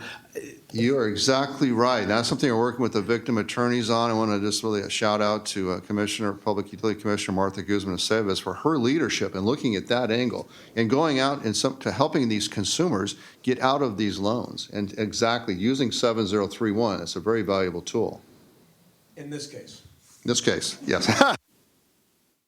I thought I'd clarify. The law does require that PACE solicitors and PACE solicitors agents must either be licensed contractors or registered HIS people, unless they're exempt from our laws, which that will almost never happen. If you're selling, you're going to require either the registration or the salesperson or the license.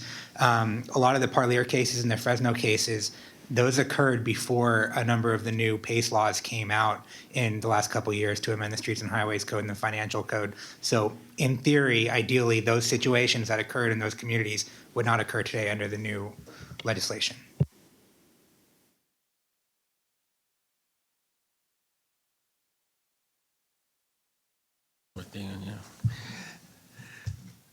As this is information item only, no proposed action is required from the board at this time. Do any other board members have any questions or comments on these items?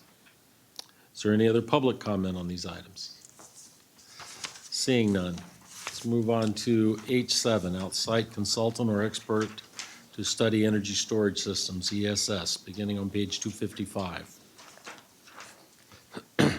Our next item is to review and discuss discussion on identifying and retaining an outside consultant or expert to study energy storage systems. The consultant would review, among other things, information received to date, installation issues, including safety concerns and appropriate contractor classifications to install energy storage systems. Additionally, this item also for the board to provide general guidance about the scope of the consultant's report and discuss estimated cost parameters.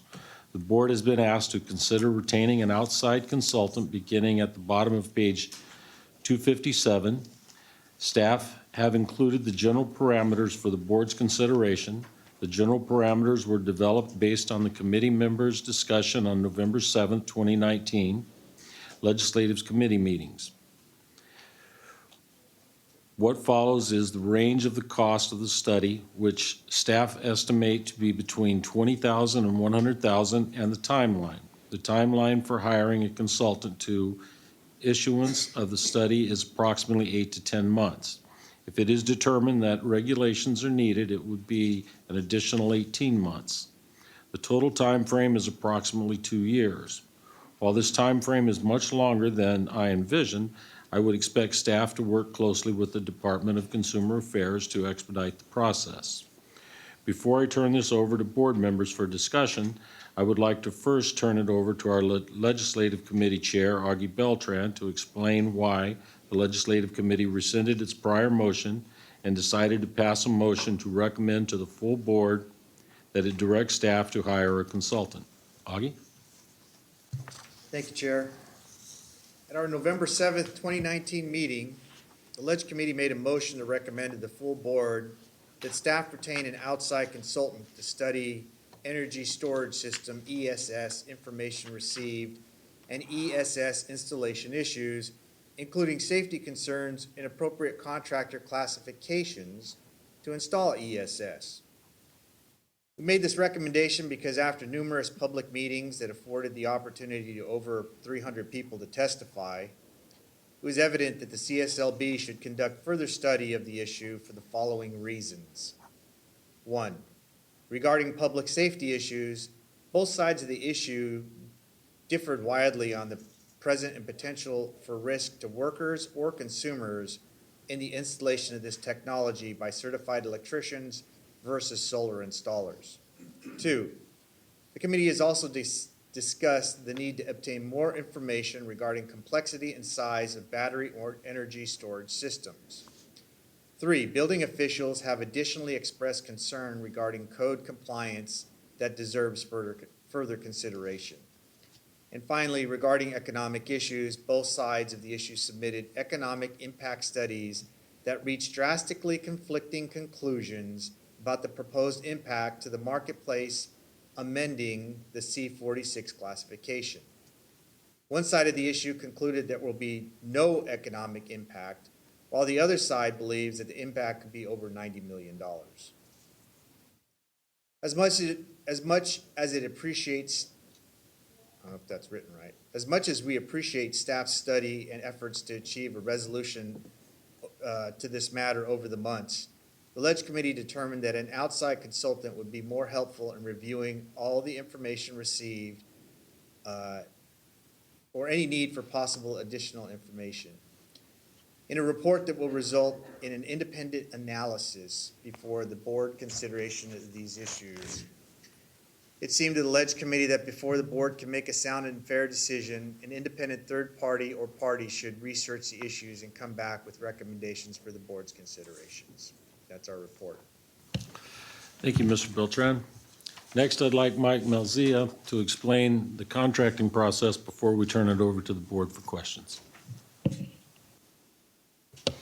Thank you, Chair. The state contracting process is complex. Today, I'll do my best to touch on the key elements of hiring a consultant and be available to answer board member questions. For background, the Department of Consumer Affairs has delegation authority for all contracts and ensures conformity with the public contracting codes and policies and procedures of our control agency, the Department of General Services.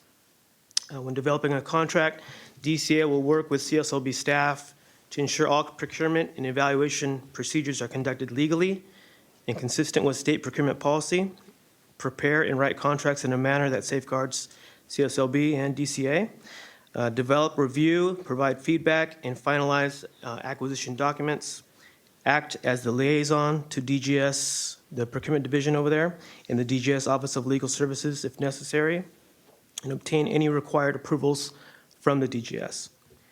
There could be different contract mechanisms for securing a consultant. It could be through an existing DCA contract, through an existing statewide contract, or going through the request for proposal solicitation process through the Department of General Services. The contracting method will be determined based on the scope of work. So among the many elements, CSLB must start with a clear scope of work, statement of work. The more thoroughly CSLB communicates its specific needs, requirements, goals, and objectives, the quicker we can determine what contract mechanism we could use to secure a consultant. The handout provided to you details examples of what is contained in a scope and statement of work. Today, should the board choose to move forward with pursuing the services of a consultant, staff will need input from the board on general parameters. Based on the direction received today, CSLB staff will work with DCA's contracts unit to finalize the scope and all other elements of the proposal to ensure all contract requirements are met. During the scope of work development phase, there will be numerous back and forth discussions and revisions taking place before it is finalized.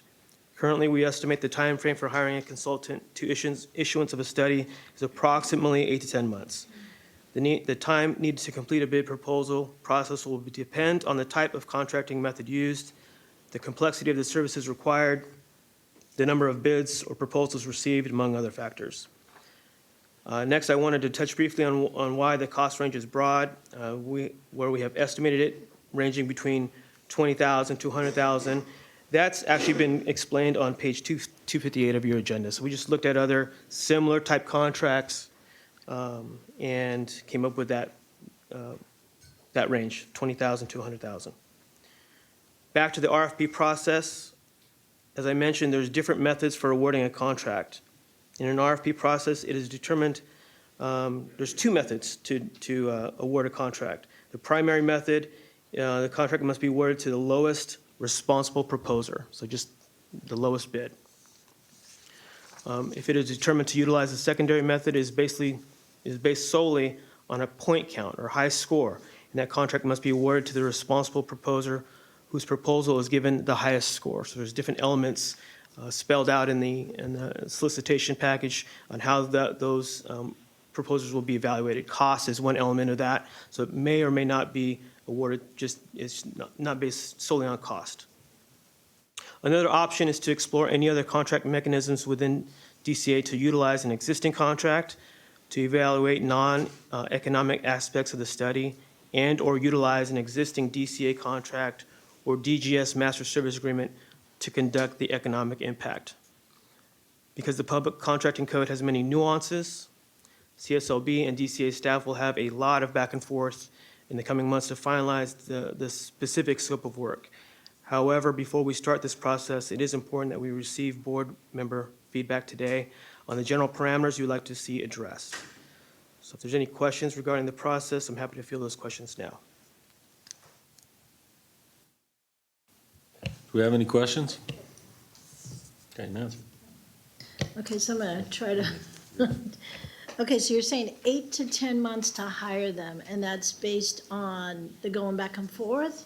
Yeah, there's a lot of steps that the DGS, the Department of General Services, has put in place for the whole solicitation process. So we're just guesstimating on average, that's typically what it says. In fact, that's what it says in the state contracting manual. So if there's parts of it where you can actually set a date and a time, we could do that at the least amount of time?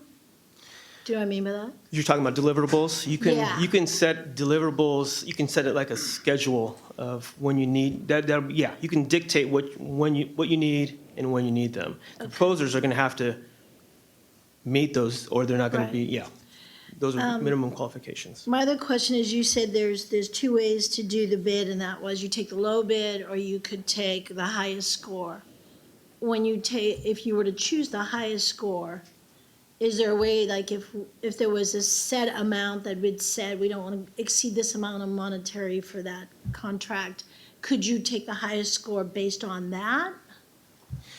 You basically set out how you're going to score the elements. You define different elements of how you're going to score the responses. So you can- Yeah, and so that way, anyone who is bidding on it, they'll know exactly what they need to do, and they know they need to hit all those elements.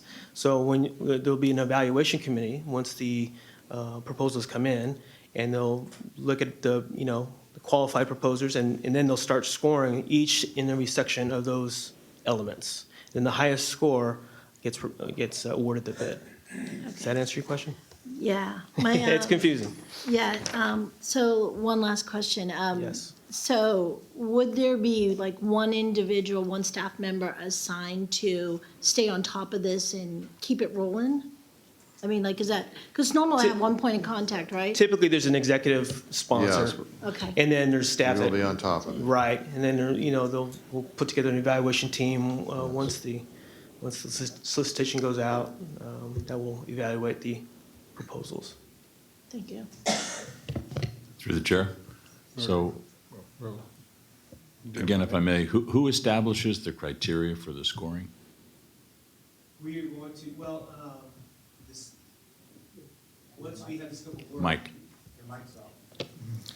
Yeah, once the scope of work is developed and we're drafting the solicitation package, DCA will actually assist us in drafting that.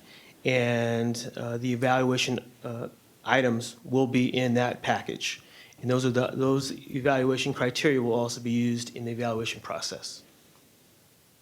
So there's going to be an evaluation team that will be assigned to evaluate the responses.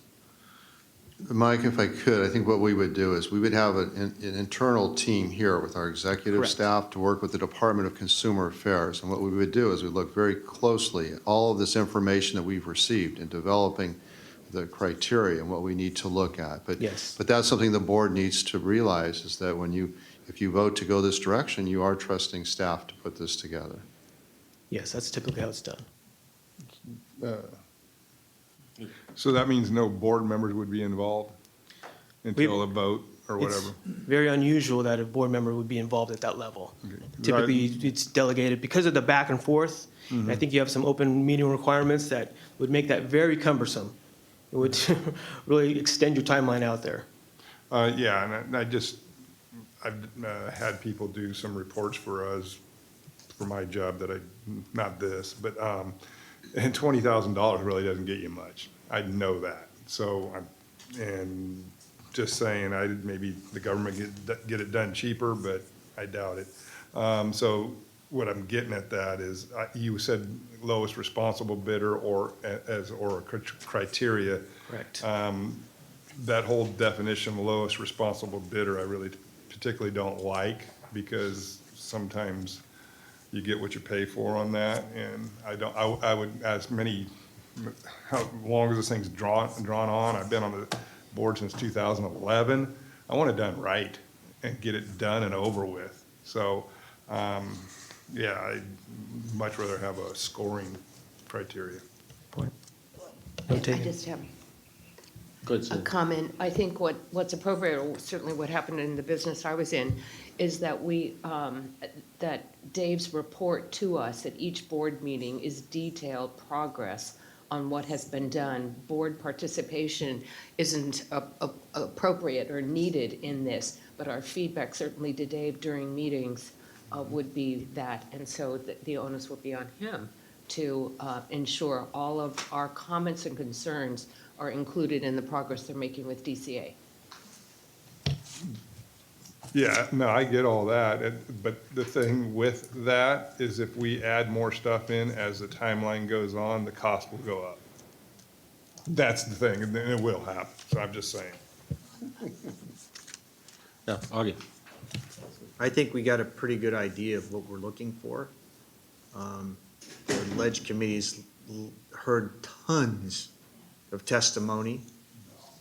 Yeah. Oh, yeah, you were sleeping through half of it, huh? But I think we have a direction, and I don't think anybody's gonna look at this, any consultant's gonna look at this and come in at $20,000. I think it's gonna be closer to the $90,000 or $100,000. But, just a little edification for people who are new to process, maybe David, you could explain as to what DCA's role is in this and why they do this. Yeah, I think I'll let Tanya, our expert, discuss. Sure. So really, we're a board under the umbrella of the Department of Consumer Affairs, who actually has the delegated authority from our control agency, which is Department of General Services, is the Department of Consumer Affairs. And so they have the authority to execute the contract and work with the control agency directly. So for purposes of today, what we're really looking at is gathering all the feedback that we can from the board members so we could go back and work with DGS Legal, the Department of Consumer Affairs, and crafting a scope and all the criteria and evaluation criteria that goes into the contracting process to make sure it complies with all of our public contracting codes and all the processes and procedures. So.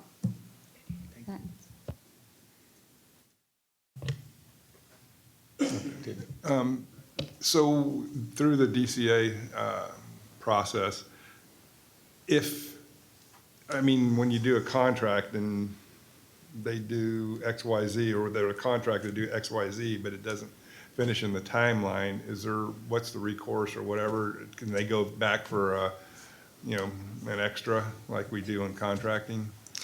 Yeah, there's a specific amendment process that they have to follow.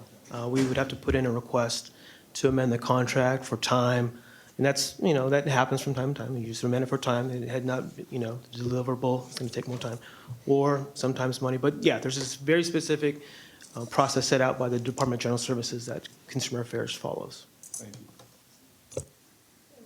Nancy. Sorry. So I know this is, you don't know till you get into it, to the exact deliverables here, but I'm gonna assume that this is the most direct, quickest way, if we go this way, to do it. Yes. I mean. If we just- find quicker just ways. clarifying that. Yeah, if we find quicker ways. Through the That, chair, this is also the cleanest. Yes. I get that, yeah. Yes. Okay, any other questions from the board? Okay, I will be recommending this item be handled with two motions.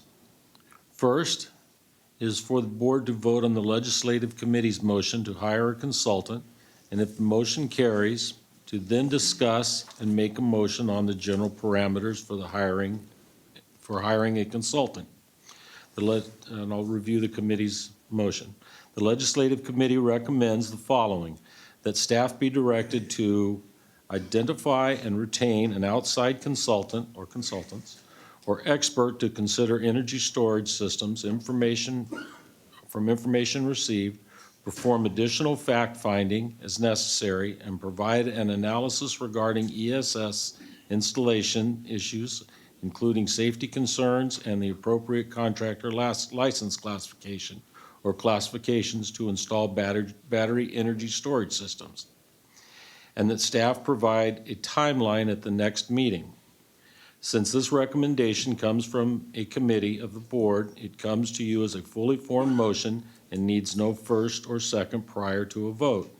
There is also a discussion about the scope or parameters of the consultant's work, which we will discuss shortly if the board is inclined to pass the committee's motion. With that, is there any other board comment? Seeing none. Is there any public comment?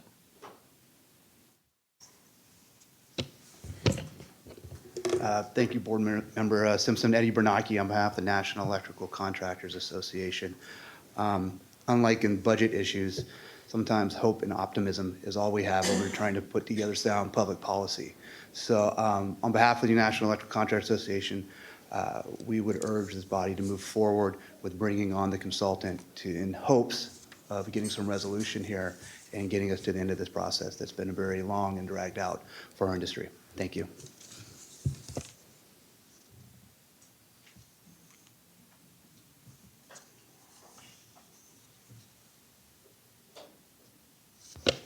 Good afternoon. I've been very quiet today. I'm Phil Vermeulen.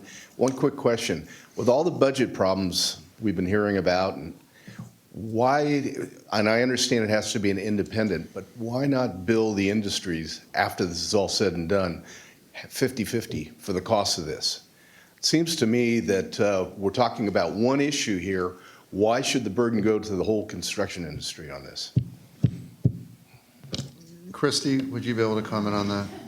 We don't have any authority to do as suggested by the public commenter. I'm sure the board would love to have legislative authority to do that, but at this point, things come up from time to time, and sometimes it focuses on one area of the industry that we regulate, and sometimes the other, and that's just what happens as issues emerge and things need to be changed and looked at for the board. So at this time, we don't have the authority to do that.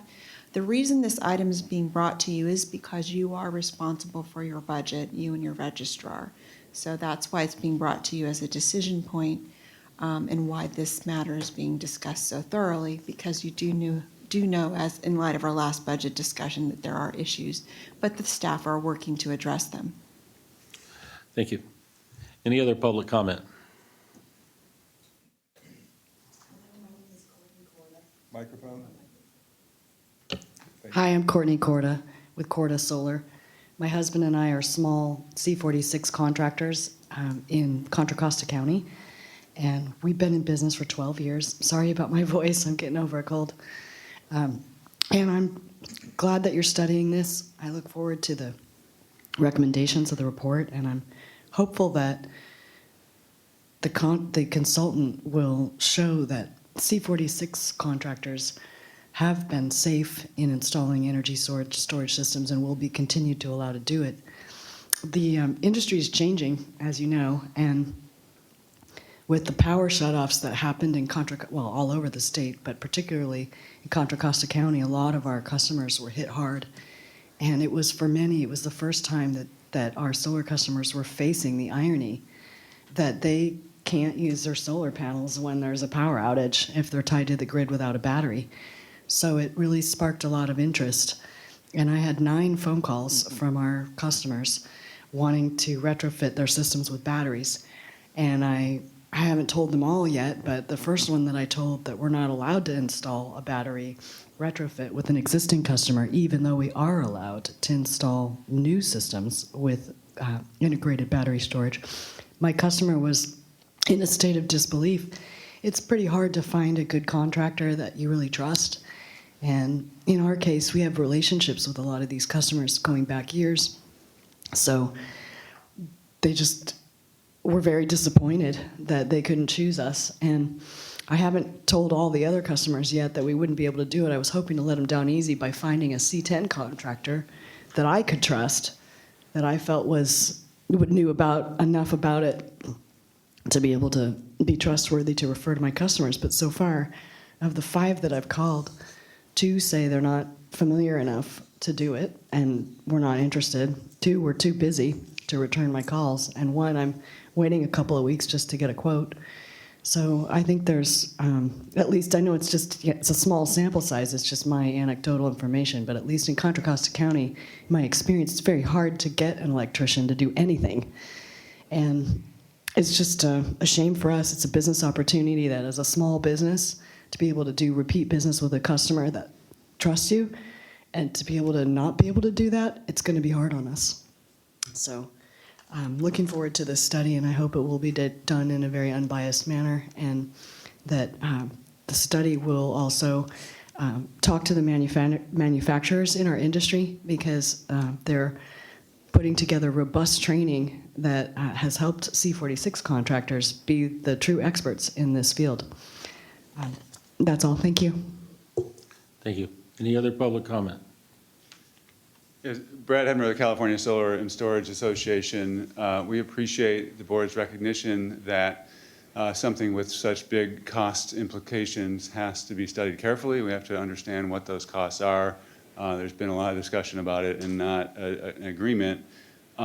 It's just obvious to me that there are major costs. We represent 500 different companies doing business in solar and storage. About half of them are contractors. And I'm always asking them, how are you doing? I run into them, how's business, what's been going on? And the thing I hear more than anything is, yeah, business is okay, but I can't find people. I'm having a hard time staffing up. It's just not, people aren't available. Whether they're electricians or non-electricians, it's hard to find the staff to run a small business. So clearly, if you restrict the labor pool, that makes costs go up. It's just that obvious. So we can work, with the consultant. I'm happy that you're digging in further to make sure we get it right. It's a little ironic also that this meeting is happening at the same time as there's an event happening right now in Clovis to celebrate the 1,000,000th solar roof. Arnold Schwarzenegger is there, Jerry Brown is there, a big deal to celebrate this huge milestone. It took 13 years to get there. And for storage, we don't have that much time. Prices have not been going down. We're still selling mostly to people with an early adopter mentality. If we want to make this a mainstream technology, prices need to come down, and this proposal would make them go up. So again, we'll be happy to work with a consultant to get the numbers right. In the meantime, the retrofit issue that Ms. Korda described is side by side with this issue, and I think we're going to need to make progress on that as the consultant is studying the proposal. Thank you. Thank you. Is there any other public comment?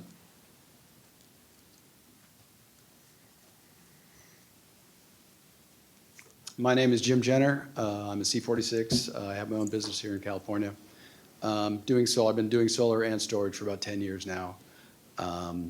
I strongly urge you guys to do the study and look into the facts of this. At least we can all, that way it will stop a lot of the arguing. I've been to the former meetings and listened to all of the testimony, and yes, I won't drone on either.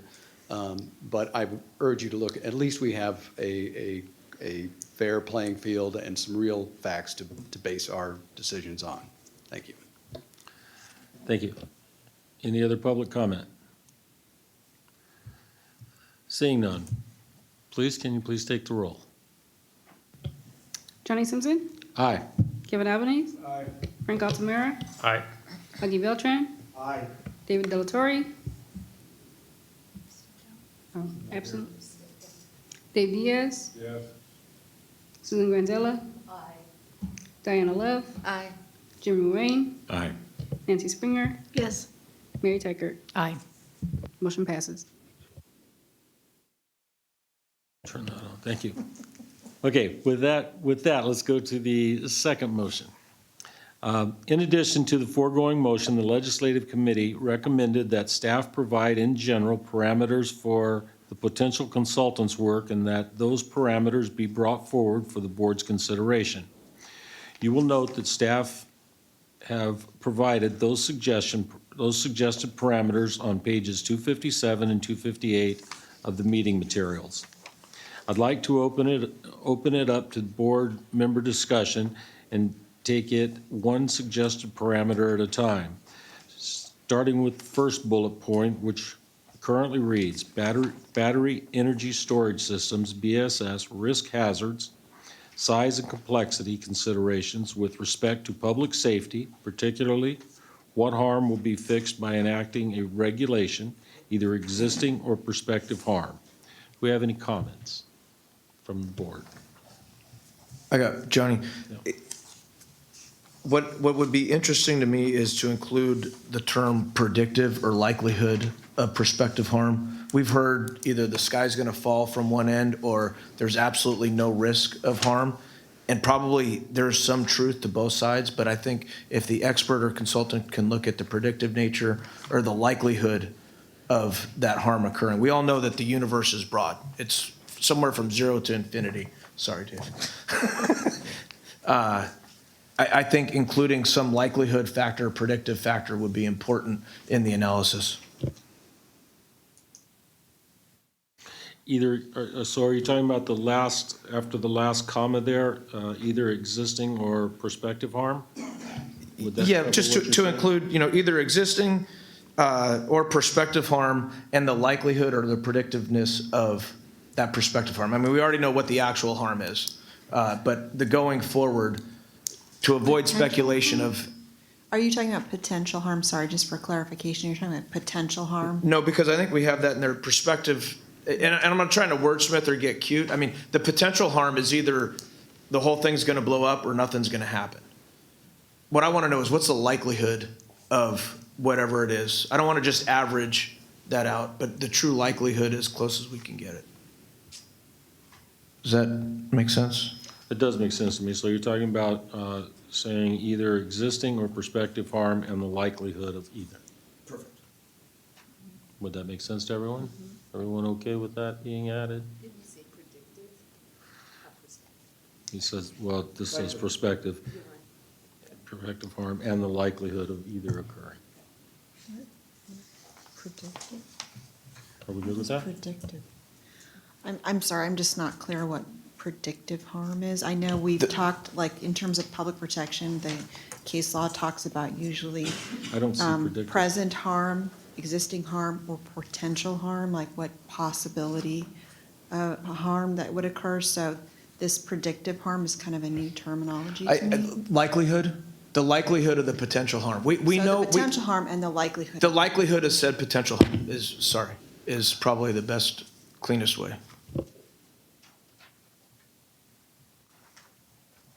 So we got the right words? Okay. Are there any other board member comments? No. Okay, let's go to the second bullet point, which currently reads, whether the C46 classification should be limited to a building occupancy classification, parenthesis, commercial, residential, et cetera, in parenthesis, or in comma,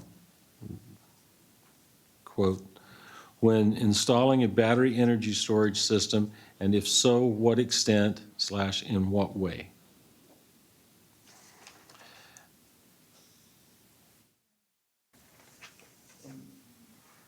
I have read the regulation for the C46 classification, California Code of Regulations 832.46, and it reads, a solar contractor installs, modifies, maintains, and repairs thermal and photovoltaic solar systems. A licensee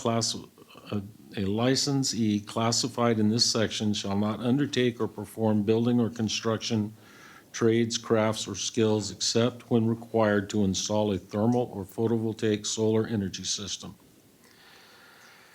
Based on the current reading of the regulation, I propose it be amended as follows. Whether a C46 classification should be authorized in regulation to install a battery energy storage system, and if so, what extent and in what way?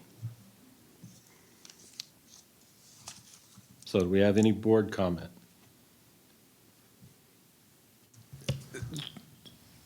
Are you Seeing that. that's your proposal? Yes, that's what I'm proposing. Gotcha. So that's taking the predicate that they can't now install that. Is it your interpretation that they can't now install it, and we got to if we think they should add that to the regulation? Well, it would replace the bullet point that you have in your package, and it would just see, based on current reading of the regulation, and I read the regulation to Right. you, I propose it be amended as follows. So we'll amend that piece as follows. Whether the C-46 classification should be authorized in regulation to install a battery storage system, and if so, to what extent and in what way?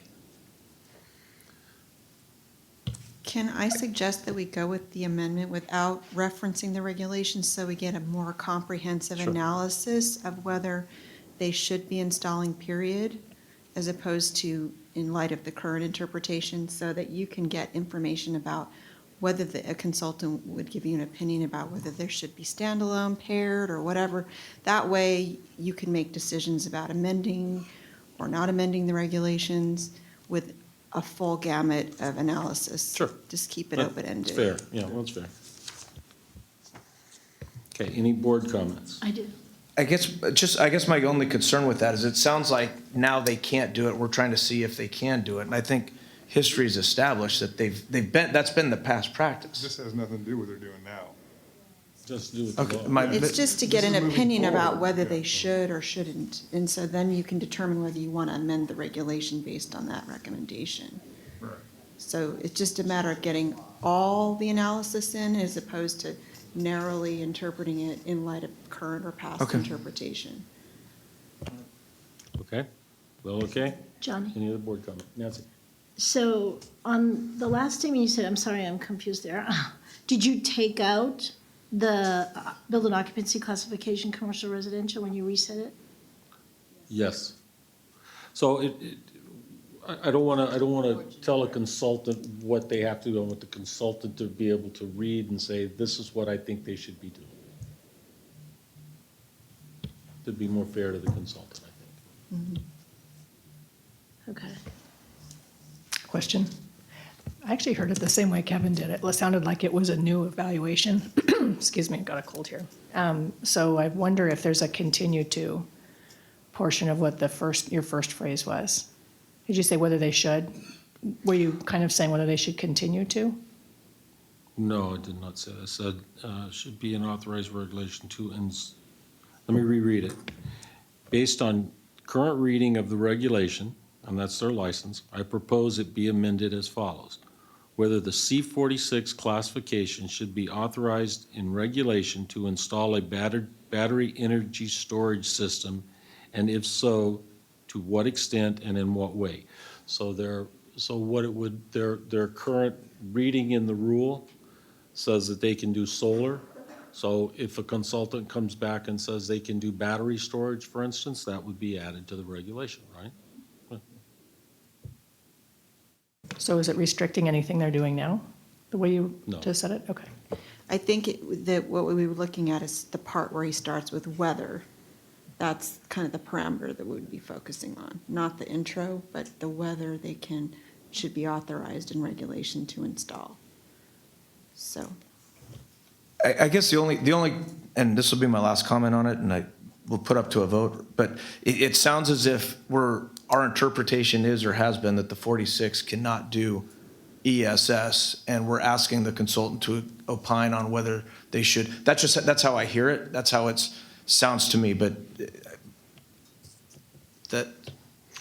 Would my motion change that, or my addition change that?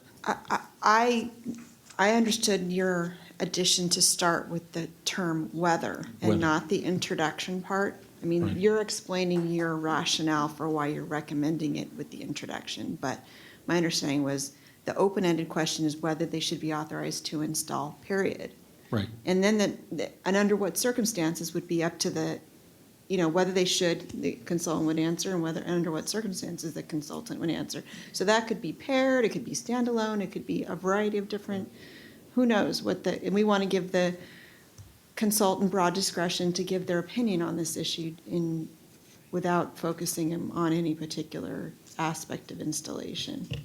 That would be my recommendation, so you get a full analysis and complete analysis of the issue. Okay. Yeah, nothing we're doing here changes anything what anybody's doing right now. Just make sure everybody knows that. And I recognize that. I guess if we're going to change our current interpretation, there needs to be good, solid evidence to do that. Yeah, that's We're not not on the changing. agenda today. We're just setting the parameters for what the consultant's going to look at. I would put that on another agenda if you want to talk about it, but right now, it's just what are we asking the consultant to examine and give us opinion on? And I recommend you make these topics as broad as possible so we get as much information and analysis from all angles as possible. So, through the chair. So that's what we came up at the ledge hearing, right? Nothing has changed thus far. So this is just a continuance of exploring and finding out what we should possibly change a code or not. But nothing, to be very clear, because I know at the hearing, a lot of people thought that we were voting to change the code every time we sat down and made a recommendation. Just to be very clear, there is no change to the code or our current interpretation of that code. Just a parameter for the consultant to look at. Okay. Any other board comment? Seeing none. Okay, let's move on to the third bullet point. It currently reads, applicability of state and national standards and codes to these inquiries. Any board comment? Pretty inane, right? Okay, the fourth bullet point, economic impact analysis of a restriction to the C46 classification. I assume there's no comment on that. Having covered all four general parameters in the board packet materials, are there any suggestions from the board? My suggestion is that we add the following: analyzing knowledge, skills, and training, and costs not to exceed $100,000. So we don't want to just give an open checkbook. Hopefully it'll be less. Hopefully it'll be a lot less. Okay, is there any board comment on those? Seeing none, is there any public comment? Seeing none. At this time, is there a motion to approve the parameters as amended for staff to use as a guideline for identifying and retaining an expert or consultant? So moved. Second. I have a motion and a second. Is there any other board comment? Is there any public comment? Seeing none, Felice, can you call the roll? Johnny Simpson, Aye. Kevin Albanese. Frank Altamira, Aye. Maggie Beltran, Aye. David De La Torre, Aye. Dave Diaz, Yes. Susan Granzella, Aye. Diana Love, Aye. Jimmy Wayne, Aye. Nancy Springer, Yes. Mary Tykert. Aye. Motion passes. Thank you to the board. It's a very difficult situation, and we've had our committee sitting through hours of testimony, so hopefully this will get us a little closer to resolution. With that, that completes our business for the day. Can I please get a motion to adjourn? Wait, what, okay. I just wanted to ask one question Hold on. before we adjourned. Okay. So can I still do that since they already did that? So, and I know everybody wants to leave, but I just need, just for me, I need clarification. So when there was a comment made by Reese Hare that responsible for our budget. And then in our budget, we went over, and I hate to bring this up again, but that Construction Management Education Act disbursements. I'm just curious, since we're awarded money, did we need to make a motion on that to approve that? Because it's releasing funds? Well, can I comment on that? I was confused, so. Well, I guess the first thing is, there's been a process in place here since 2002 as to how it's been distributed. But in light of that, I've been talking to our legal counsel, Christy Shield, and in the future, we're going to be handling this differently. And so we will be agendizing it.